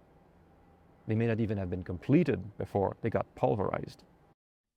Would they have been able to crack the well-oiled American war machine by 1945? Would they have been able to weaken civilian morale? When you look at the effect of the German bombing of England during the Blitz, it's pretty clear it strengthened British resolve. It caused more of a feeling of we've got to get back at those guys rather than fomenting this attitude of, oh, there's no point, we should surrender. So if you're talking about strategic bombing as trying to sap the morale of the enemy, the evidence is pretty clear that doesn't work. Naturally, the American people probably felt very secure having an entire ocean between ourselves and the war that was raging in Europe. What effect, let's say, on morale would have occurred had the Germans been able to strike us directly? I think it would have been very likely the parallel with London and Berlin. These places were smashed. Berlin was practically reduced to rubble by 1,000-plane raids, but people kept their chins up. They managed to take it and went on from day to day. I don't believe that the American people would have reacted any way differently. It's very difficult for people who have not been involved in a war like that, or have not gone through the experience, to understand that war to us had become a condition which to us was no more different than the weather. It was something we had to live with. You could talk about it, but you couldn't do a darn thing about it. And the fact that cities got destroyed or submarines got sunk or whatever, it was just part of war. And we took it very naturally somehow without being as dismayed as we are today when we read history. The plan to bomb America proved appealing to many in the high command, an act of revenge against a nation that seemed impregnable. Like many other secret Nazi projects, however, a firm lack of purpose and direction existed. The bureaucracy in place at the time and the continued destruction of German factories and cities guaranteed that aircraft like these, despite their potential, would never get off the ground. Instead, these planes and the men behind them remain a pipe dream, one of the Second World War's greatest what-ifs. Originating from a design philosophy dating back to 1930, but conceived during the Second World War, the XCG-16 glider emerged as one of the most unconventional and innovative glider concepts ever tested.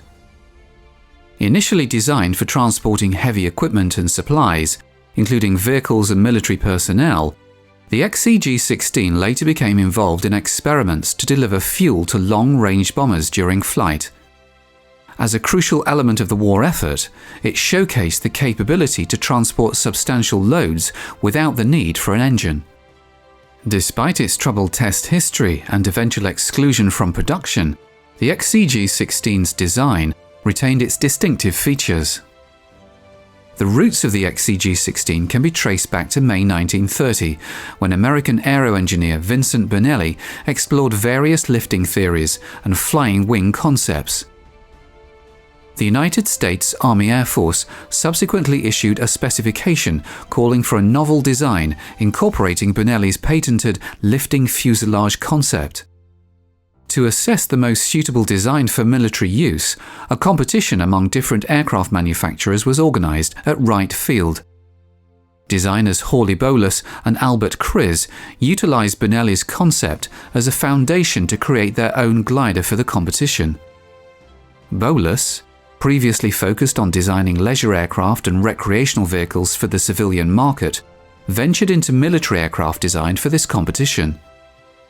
His most notable design had been the Bolus Road Chief, the trailer and caravan upon which Airstream had based their famous design. He'd also worked as one of the consultants on the Spirit of St. Louis, the aircraft piloted by Charles Lindbergh, who completed the first non-stop transatlantic flight between New York and Paris. Despite lacking experience in combat and military design, Bolus moved forward with his concept, collaborating closely with Kriz and the team at his company, Bolus Sailplanes. The German military's successful use of gliders during the 1940 invasion of Belgium, particularly in landing troops in challenging areas behind Belgian lines, drew attention.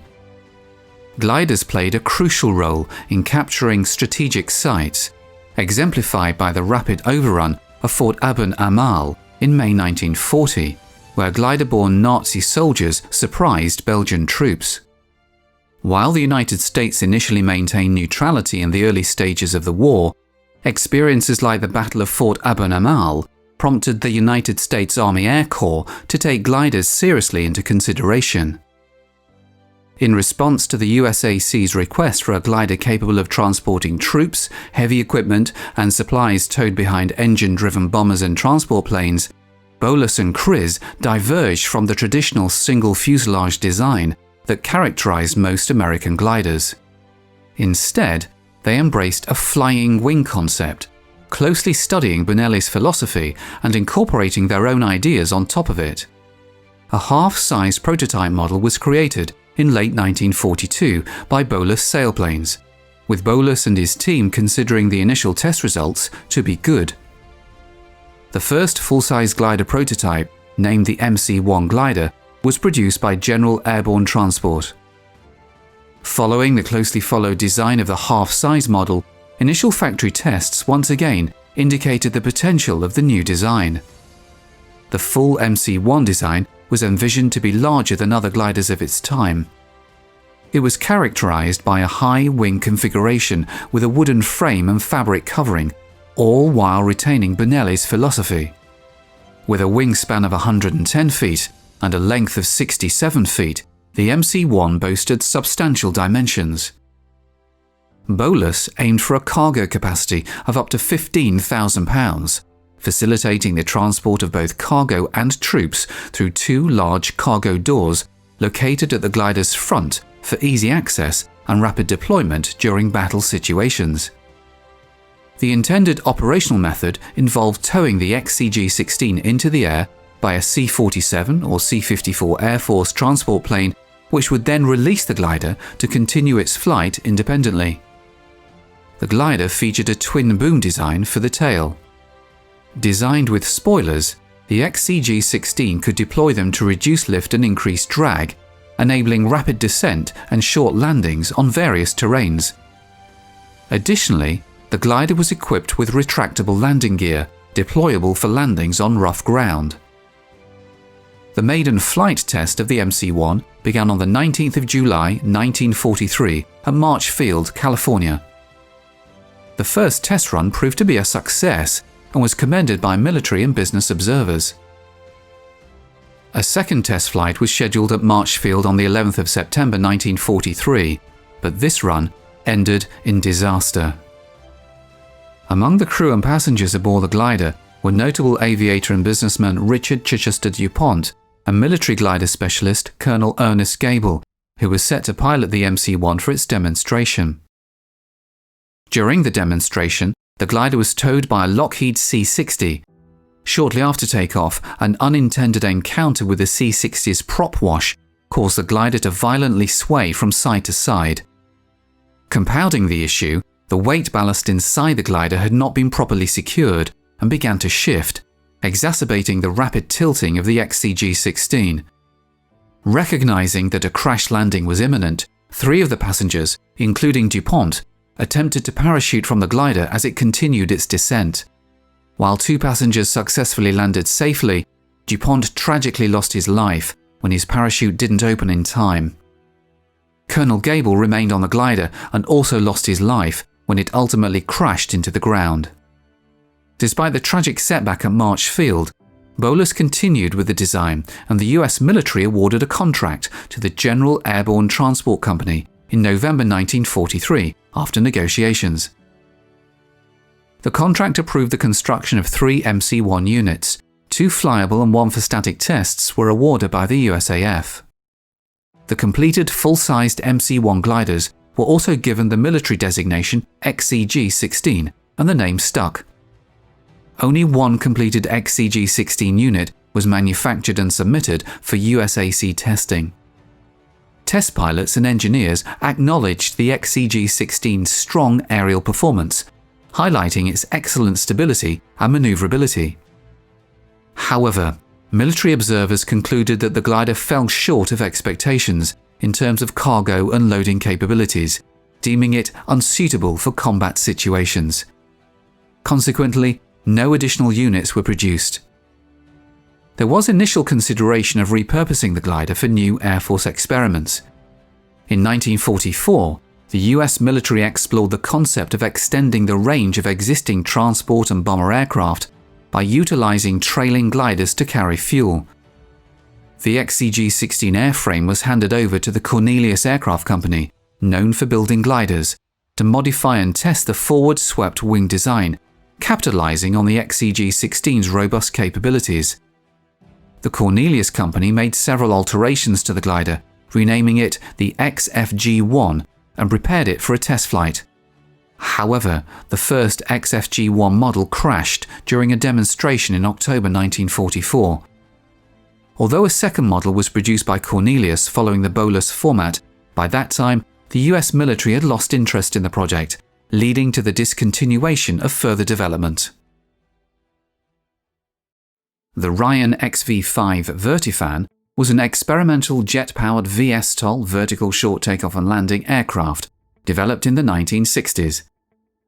The United States Army commissioned the Ryan VZ-11RY in 1961, later redesignated as the XV-5A in 1962.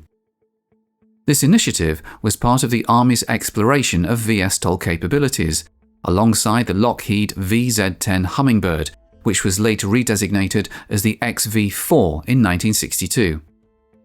The XV-5 was equipped with 2 General Electric J85 GE5 turbojets, each providing 2,658 pounds of thrust. Vertical takeoff and landing VTOL capabilities were achieved through the use of General Electric X3535 lift fans integrated into the wings and a smaller fan in the nose. These lift fans were powered by engine exhaust gas.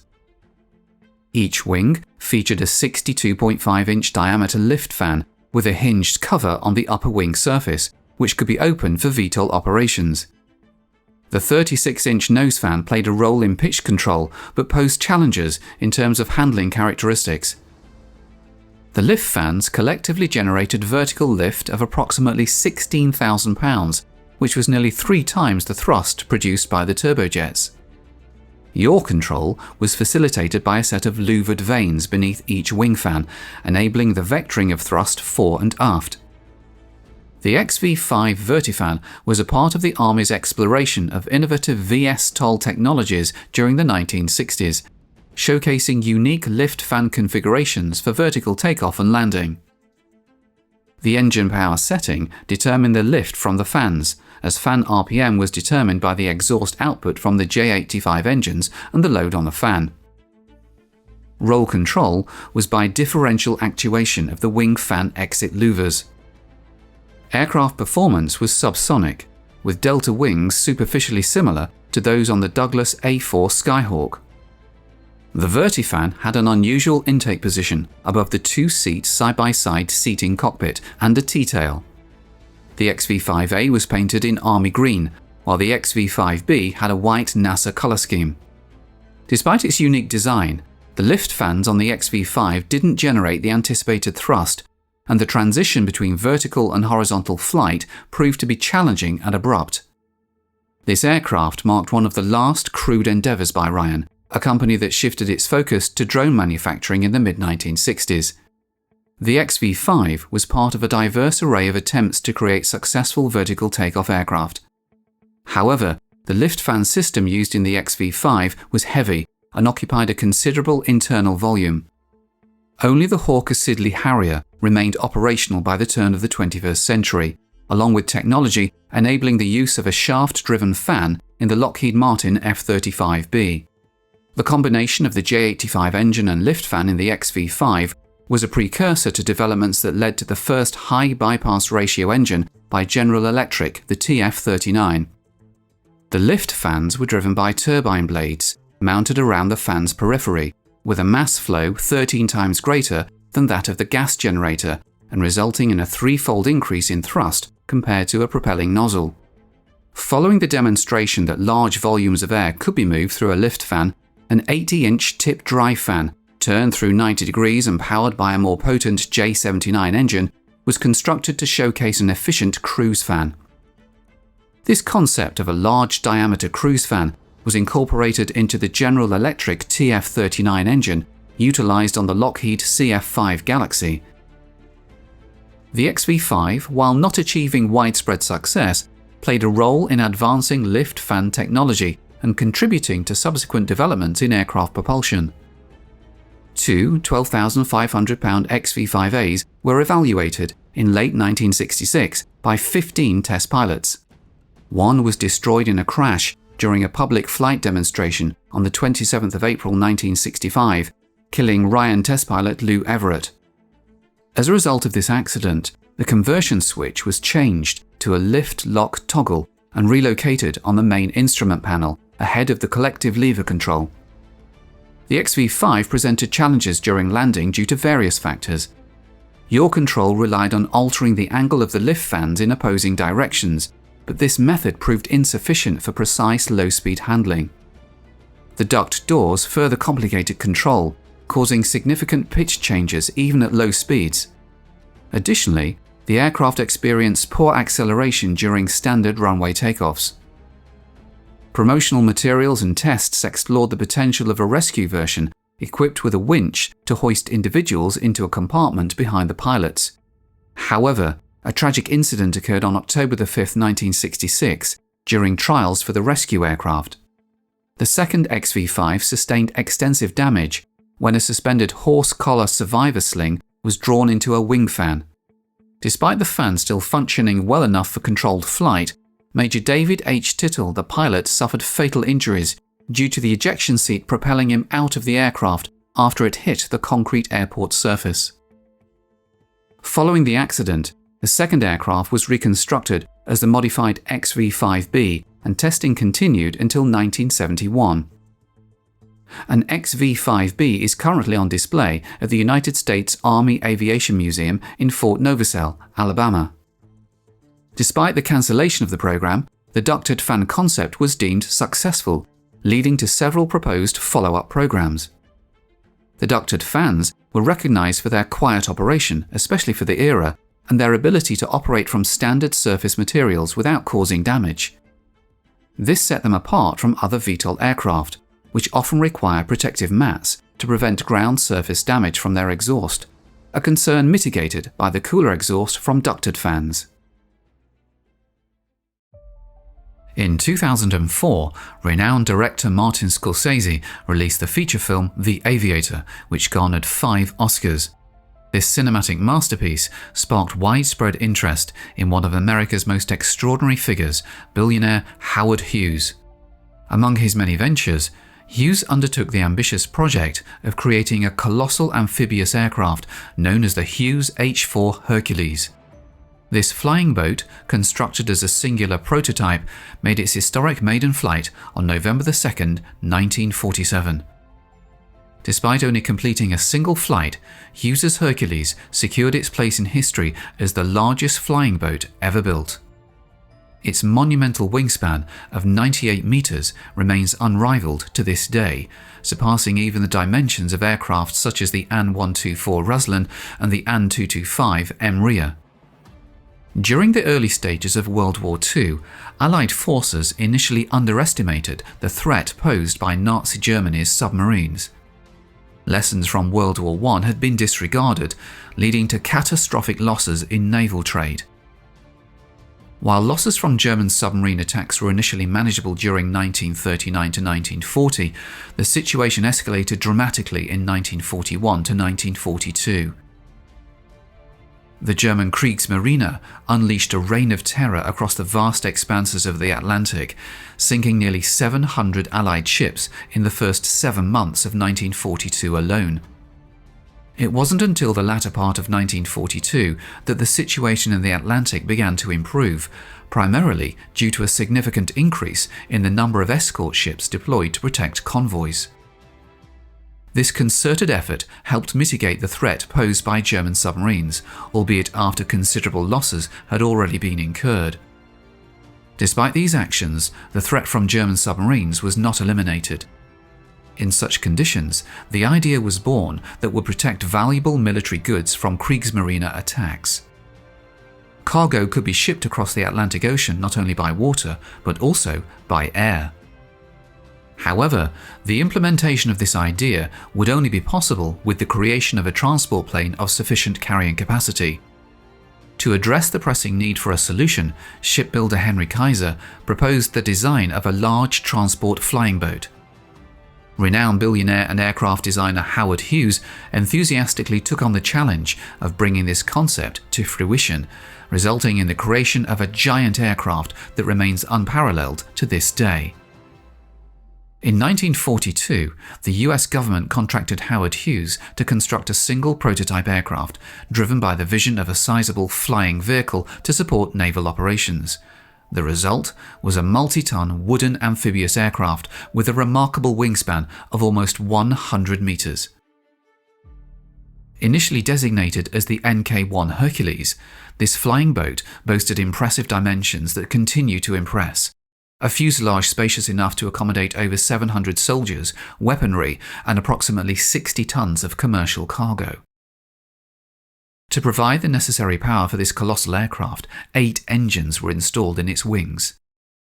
The project's development was guided by a specific goal: to construct an aircraft for cargo and passenger transportation while minimizing the use of strategic raw materials. Consequently, the decision was made to build the aircraft from wood rather than aluminum. The envisioned role for this flying boat was to transport troops and various cargoes from the United States to war-torn Europe along a secure air route, circumventing the threat posed by the German submarine fleet. Working documentation for the new flying boat was developed very quickly, which cannot be said about the pace of the aircraft construction itself. The works that began in 1943 were fully completed only by the middle of 1947. This slowdown in the construction of the aircraft was influenced by several reasons, ranging from the end of the Second World War, as a result the military lost interest in this car, and ending with various legal proceedings against Howard Hughes.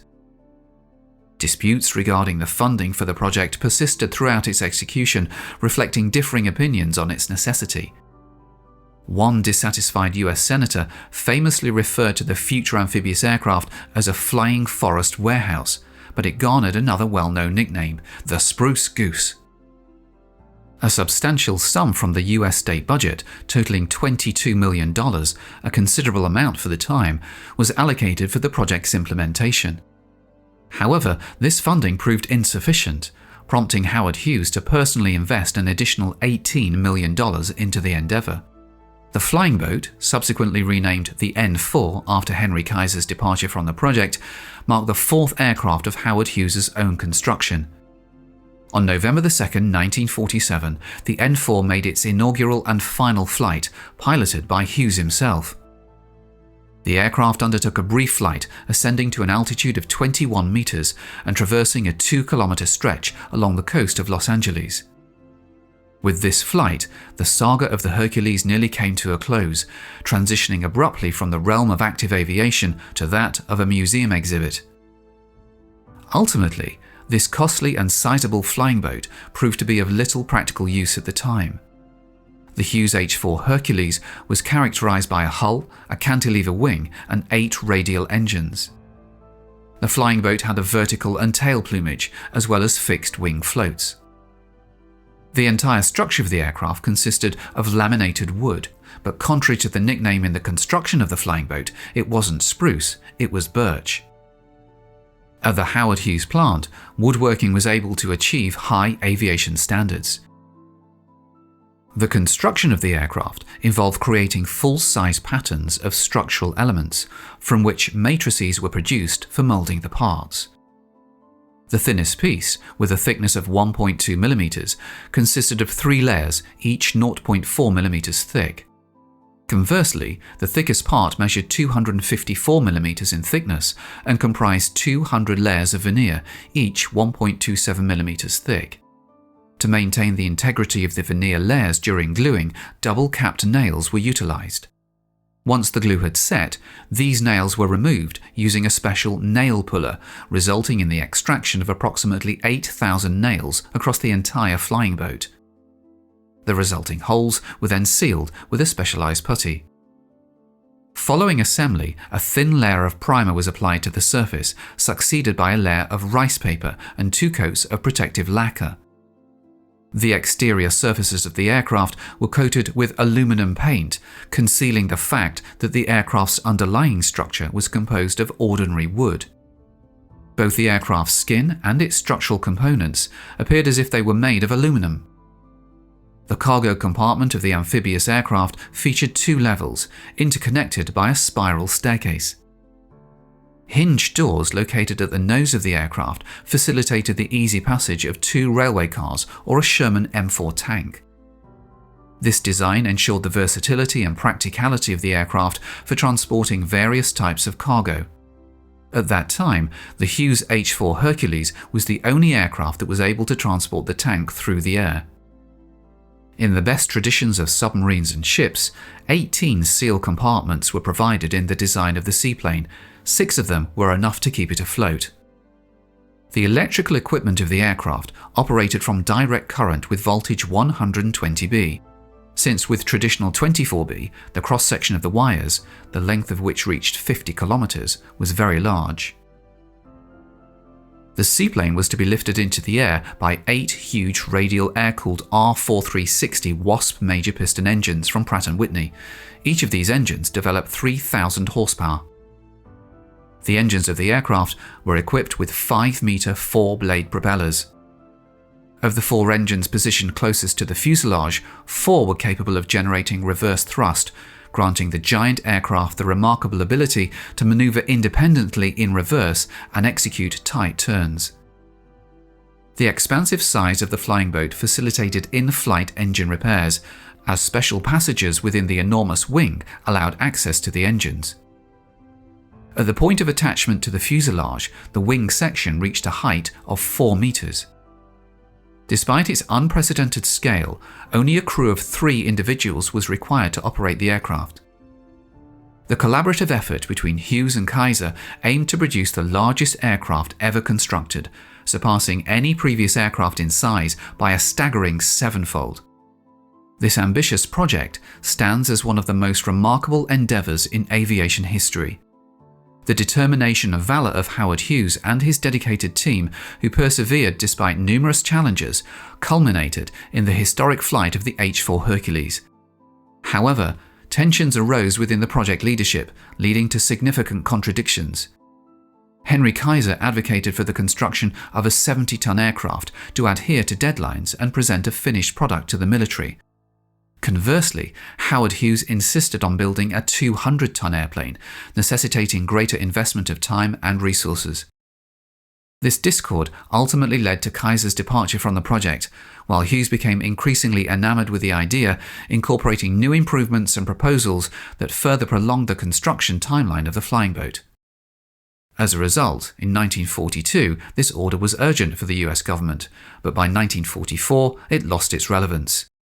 By this time, the situation on the fronts of World War II had changed radically, and the interest of the United States in the project gradually faded away. The US government had contemplated cancelling the contract for the seaplane's construction, but by then, Hughes's motivation had transcended mere practicality. He had become consumed by the idea of creating a cargo aircraft that would surpass even the most extravagant imaginations of his contemporaries. On November 2, 1947, the Hercules was launched, and Hughes, alongside his small crew, initiated the aircraft engines for the first time. Following several water taxi tests in front of a sizable audience, predominantly journalists, the flying boat lifted off from the surface of the Los Angeles harbor without any prior announcement, embarking on its inaugural and final flight. Maintaining an altitude not exceeding 20 meters, the Spruce Goose traversed approximately 2 kilometers at a speed of 120 kilometers an hour before executing a flawless landing. This unauthorized test flight, undertaken in defiance of an official ban on taking the plane airborne, served to silence numerous critics of the project, demonstrating that the largest aircraft in history was indeed capable of flight. Many regard this flight as one of the most significant moments in the annals of aviation history. Following its historic flight, the Spruce Goose returned indefinitely to its hangar, a colossal structure specially constructed to house it and prevent it from ever taking flight again. At Howard Hughes's behest, until his passing in 1976, the flying boat remained in a state of perpetual readiness, with its engines started every month. Initially, a team of 300 individuals monitored the aircraft's condition until the 1950s, when the staff was reduced to 50 people. Nevertheless, the annual cost of maintaining the air giant in flight-ready condition amounted to approximately $1 million. Additionally, the construction of the hangar where the Hughes H-4 Hercules was preserved for eternity incurred costs of around $2 million.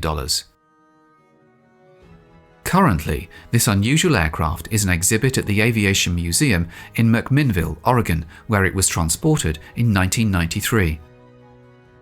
At the same time, over the past 50 years, this flying boat has become one of the most beloved artifacts of the United States, moving from a state of almost total uselessness to the category of object of cultural heritage. Today, the story of the Hughes H-4 Hercules, which soared into the sky only once in its lifetime, is revered as a testament to its creator's unparalleled resolve to see the project through to completion, transforming the aircraft into an emblem of the 20th century. Regarded as a symbol of determination and ingenuity, the Spruce Goose continues to captivate the imaginations of people worldwide. Drawing over 300,000 visitors annually, the aircraft stands as a living testament to Howard Hughes's extraordinary vision and perseverance. Its towering presence serves as a reminder of the boundless ambition and unwavering commitment that characterized an era of pioneering aviation endeavors. Through its enduring legacy, the Hughes H-4 Hercules remains an enduring symbol of human achievement and innovation. Built for the Air Force by Martin, the X-24A was a bulbous-shaped aircraft with 3 vertical fins at the rear for directional control. The X-24A boasted a weight of 6,270 pounds without propellants, with dimensions measuring just over 24 feet in length and nearly 14 feet in width. On April 17, 1969, Air Force Major Gerald Gentry piloted the X-24A for its inaugural unpowered glide flight. Gentry also commanded the vehicle during its first powered flight on March 19, 1970. Over the course of its operational lifespan, the X-24A undertook 28 flights, contributing to the validation of the concept that a wingless vehicle could execute unpowered landings, akin to the HL-10 program. Decades later, in a cost-saving measure, the X-38 program managers opted to utilize the X-24A design, leveraging its complete aerodynamic database to minimize the need for additional wind tunnel tests that would have been necessary for a completely new design. The X-24A recorded its fastest speed of 1,036 miles per hour, Mach 1.6, with its highest altitude reaching 71,400 feet. Both of these milestones were achieved by NASA research pilot John Mach, who also piloted the craft on its final flight on June 4, 1971.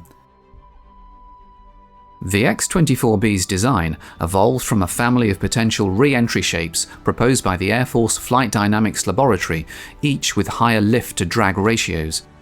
To reduce the construction costs of a research vehicle, the Air Force opted to return the X-24A to Martin for modifications. These alterations transformed its bulbous shape into a configuration resembling a flying flatiron, featuring a rounded top, flat bottom, and a double delta planform culminating in a pointed nose. John Mach took the helm for the maiden flight of the modified X-24B, piloting its first glide flight on August 1, 1973. He also commanded the vehicle during its inaugural powered mission on November 15, 1973. Notably, among the X-24B's final flights were two meticulously executed landings on the main concrete runway at Edwards, showcasing the operational feasibility of precise unpowered re-entry vehicle landings. These pivotal missions, executed by Mach and Air Force Major Mike Love, played a crucial role in shaping the flight procedures for modern space shuttle landings. The X-24B's last powered flight was on September 23, 1975, with Bill Danner at the controls, marking the conclusion of rocket-powered lifting body flights at the Flight Research Center. Interestingly, Danner also piloted the final X-15 rocket plane mission approximately 7 years prior. The X-24B achieved a top speed of 1,164 miles per hour, Mach 1.75, during a flight piloted by Love on October 25, 1974. Its highest altitude reached was 74,100 feet, accomplished by Mach on May 22, 1975. Today, the X-24B stands proudly on public display at the Air Force Museum located at Wright-Patterson Air Force Base in Ohio, serving as a tangible testament to its significant contributions to aerospace research and development. From 1933 until the end of the Second World War, German aviation led the world in aerodynamic design and technical innovation. Long before the outbreak of hostilities, German industry produced an armada of technically superior warplanes. When war broke out, the Luftwaffe quickly overwhelmed some of Europe's most vaunted air forces. Classic designs like the Bf-109 fighter and Ju-88 proved to be superior fighting machines, while others like the Blohm and Voss BV-141 became one of aviation's true oddities. The Blohm and Voss company was one of the first to respond with their BV-141. Designed around the concept of maximum all-round view, the BV-141 was in many ways a problem looking for a solution. The unorthodox design featured an asymmetric layout, with the radial engine installed at the front end of a portside tail boom, and an extensively glazed crew nacelle mounted to starboard. Unusual and radical in design, the BV-141 performed surprisingly well, but in the end it was considered too unconventional and it was cancelled in 1943.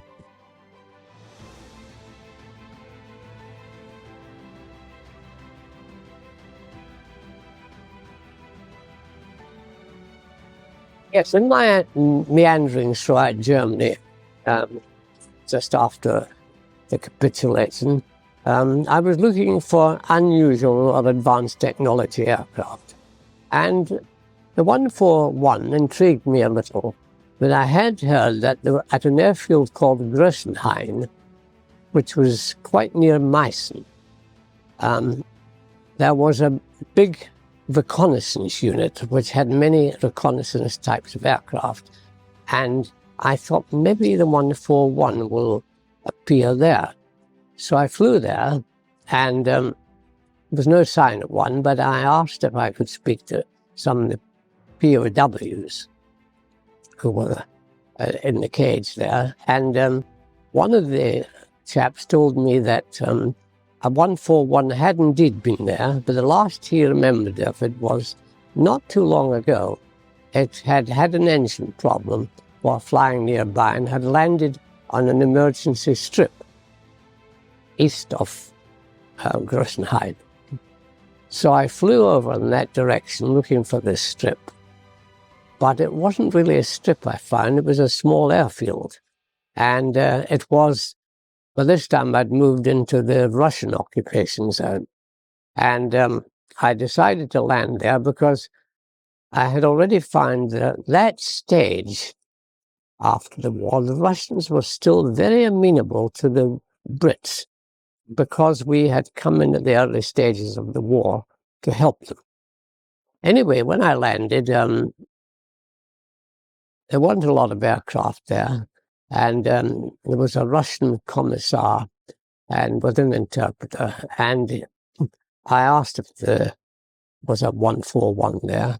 He didn't really know things like the aircraft numbers, but he said there were one or two aircraft left, but his people had examined the airfield, taken away what they wanted, and the rest was left for destruction. So I said, could I have a look around, see what it was? He said, well, yes, why not? Because it's all going to be destroyed anyway. And in one hangar, there was indeed a 141. It had regularly had its engines run up by Focke-Wulf, who was available. And I said to him, was the aircraft flyable? And he declared, oh, yes, it was. I rather suspected his motive, so I wasn't too sure of what he was saying or believing what he was saying, because I think he had hoped I would fly him out of there and out of the Russian zone. But the Russians were obviously not going to play with that. Anyway, I thought I'll take his word for it and have a go at this. And the commissar didn't object. He said, as long as I stayed within sight of the airfield, and I'd only have enough fuel to do that, he didn't mind, because it was due for destruction anyway. And so he let me fly that, and I had about 30 to 40 minutes in it to try out this theory that it flew very nicely in a straight line when on an angle, a bank of 90 degrees.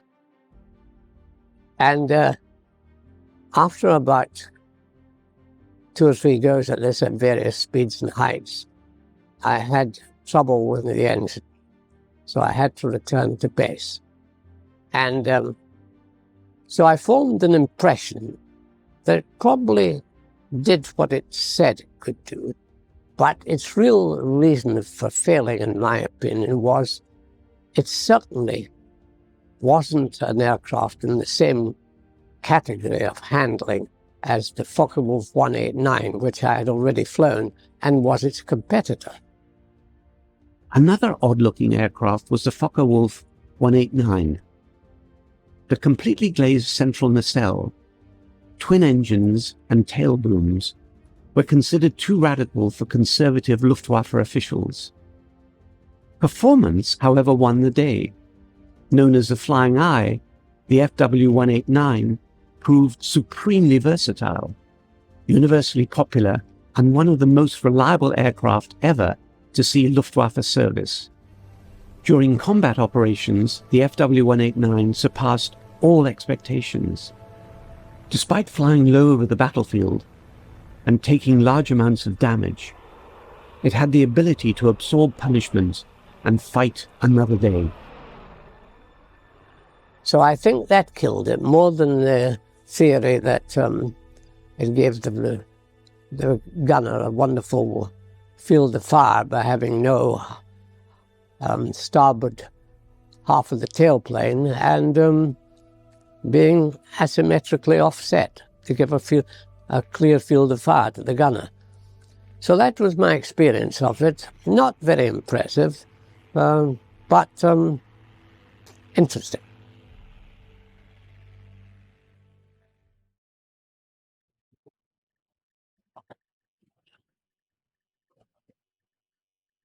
In the early part of 1953, a new concept in military aircraft was about to take shape, a concept which evolved from the joint effort of Air Force planners and Lockheed designers, shaped by Air Force experience in recent conflicts. The concept of the lightweight fighter, supersonic, low in cost, easily producible, XF-104. Work began in March. Plans had to be drawn up, a mock-up completed, tooling prepared, and plant space cleared so that production crews could start work on the first of 2 prototypes. A challenging schedule was set up. The first prototype was to be completed and into flight test by March of 1954, less than a year away. Work went ahead swiftly. Experimental jigs were designed and put together in the shop area. In adjacent areas, machined parts were made, parts which had to be milled and bored and cut, shaped for use in early fabrication stages.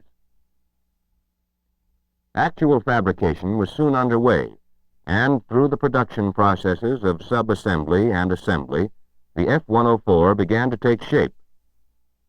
In the meantime, wind tunnel tests were conducted in the company's subsonic tunnel. A range of low-altitude, low-speed conditions were generated to simulate the force and load factors which would act on the F-104 during takeoff and landing. Measurement of these forces and loads, in turn, would furnish information to the design of landing gear, flaps, and controls. Wind tunnel work at this time also included a series of flutter tests conducted through a wide range of airspeed-altitude combinations. A direct control device was used to bend the wings to a calculated degree. Motion pictures furnished a visual record of results, while direct readings of flutter amplitudes and frequencies were made by oscilloscope. Sudden release of the wing induced flutter.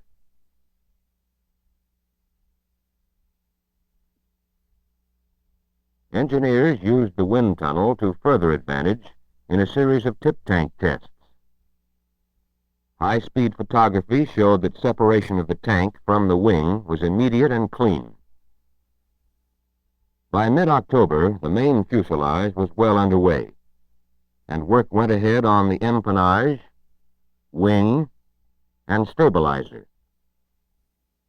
In the meanwhile, Lockheed engineers had gone to the Ames laboratory at Moffett Field, where the superb technique and equipment of this NACA facility were used to prove out design of the 104 and to gather data on its aerodynamic behavior in both subsonic and supersonic ranges.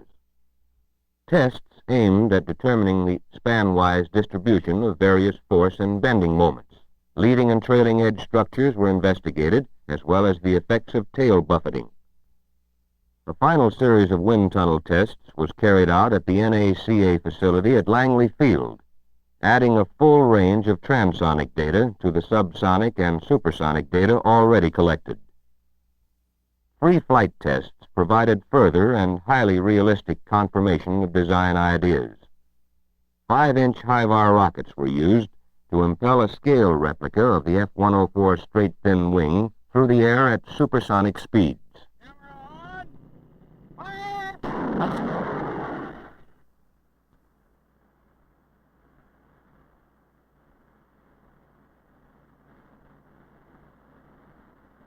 A gunsight camera mounted on the rocket photographed wing behavior during flight, making available a record for later study. A replica of the 104 tail section was tested in the same way.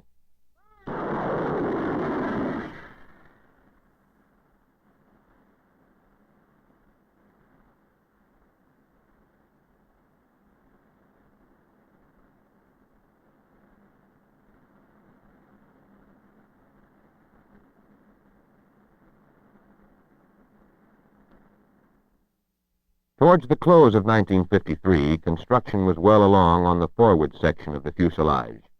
It was taken from its jig on December 1st and moved to the assembly area for mating with the aft fuselage section. Immediately before mating, each section was weighed to determine that actual weight did not exceed planned weight. In the meantime, the wings had been finished so that they could be joined to the fuselage as soon as it was ready. While the manhandling method shown here would not be used in production phases, it does serve to show the simple design and lightweight qualities inherent in the 104. With the fuselage almost ready for outfitting, attention was given to the items which would be installed in it. An exhaustive series of tests, for example, was going forward at the drop tower, where the 104 landing gear was mounted on the testing apparatus and subjected to shocks and loads far in excess of any it would experience in actual use.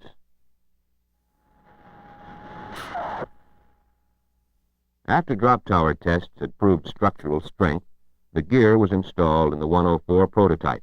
A series of run-throughs checked clearances, hydraulic activation, and other operational features.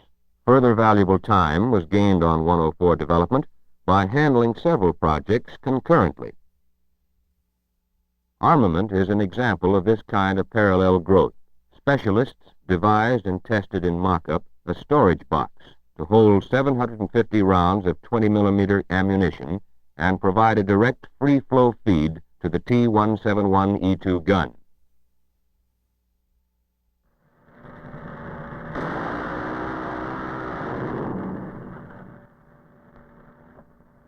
With revolving barrels and a very high adjustable rate of fire, the T-171E2 has been chosen as the most satisfactory weapon for the prime mission of the XF-104, that of day or night, air-to-air fighter. The choice is by no means rigid, however. The 104 promises considerable versatility, and provisions have already been made for the installation of a rocket platform in the present gun bay. The platform will be extended for firing and retracted after use. Meanwhile, the first 2 months of 1954 saw the first 104 prototype drawing close to completion. With the mating of the aft fuselage section to the main section, major assembly was complete, and the way stood open for the running of vibration tests. These tests determined the natural frequency patterns for the entire 104 structure. When the vibration test program was complete, the 104 was ready to enter flight test.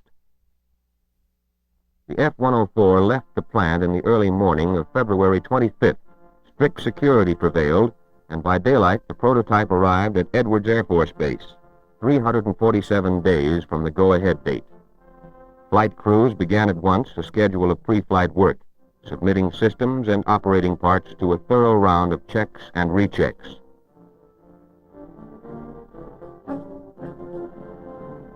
The engine selected for early flight testing was the Wright J7W Thrust of the J-65 is sufficient to guarantee supersonic performance for the 104. The airplane can accommodate any of several alternate power plants, and with such an engine as the General Electric J79, for example, speed and performance would be superlative. Engine run-up was a necessary prelude to flight test, now only a few days off.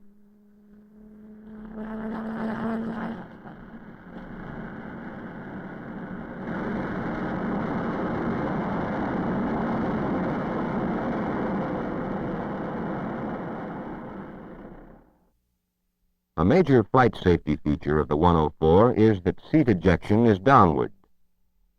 Getaway is clean and immediate, with no possibility of canopy interference or of the seat striking portions of the craft during ejection. Downward ejection also enhanced the simplicity of cockpit layout and canopy and controls design. In the matter of flight station arrangement, Lockheed engineers spent many hours in consultation with Air Force pilots. The pilots made clear their recommendations for a practical, efficient cockpit, and the F-104 follows their indications. Controls are logically grouped and easily operated. In the 104, primary controls are the conventional stick and pedal type.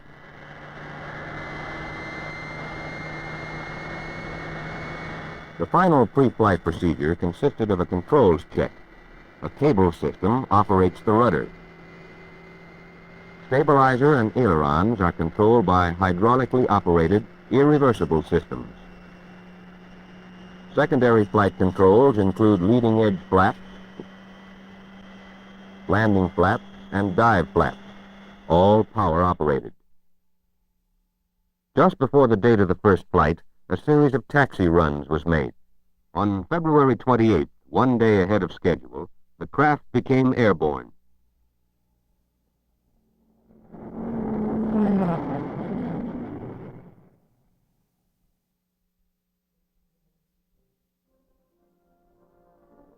On the morning of March 5th, 1954, 355 days from contract signature, the 104 was ready for its second flight.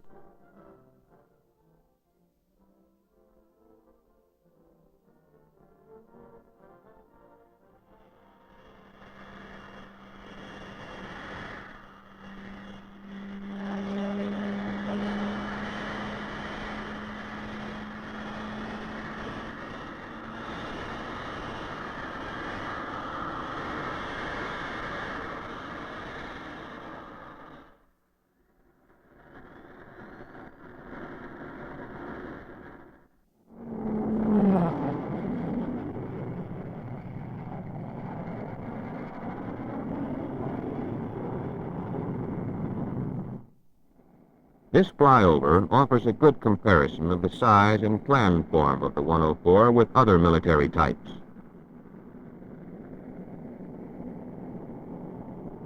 The thin, straight wing, with its 10 degrees negative dihedral, conferred excellent lateral stability and side slip characteristics on the craft. Control response was quick and sure.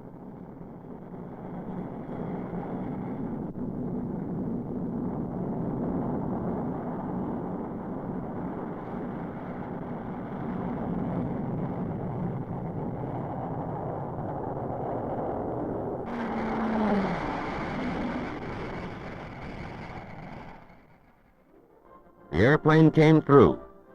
It handled firmly, surely.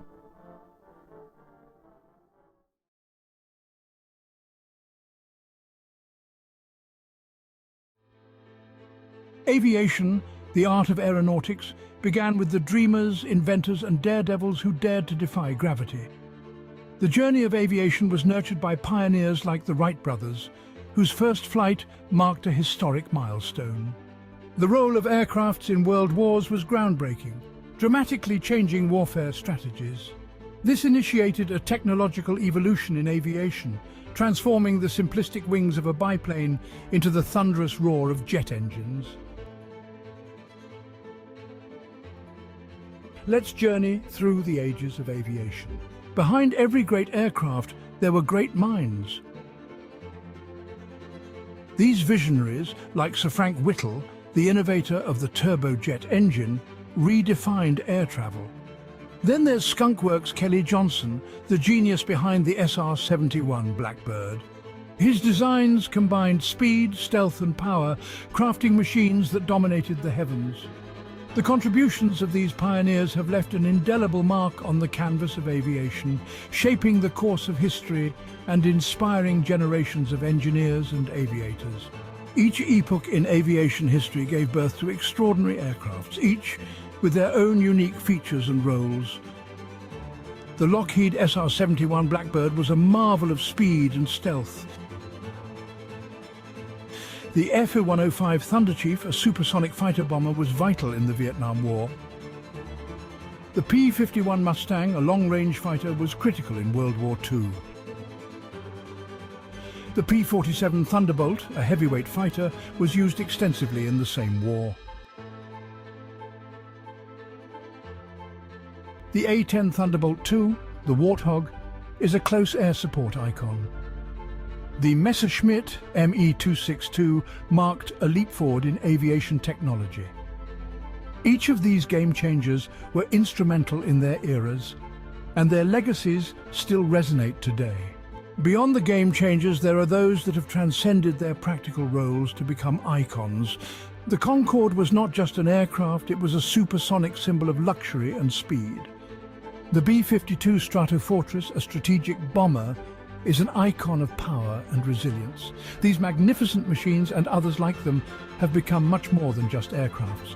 They are enduring icons that encapsulate the audacious spirit, the relentless innovation, and the boundless ambition that define the world of aviation.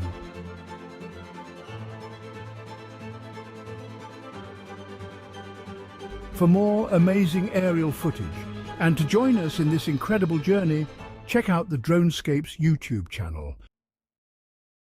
If you enjoyed this video, please remember to like and subscribe. And as always, thank you for watching.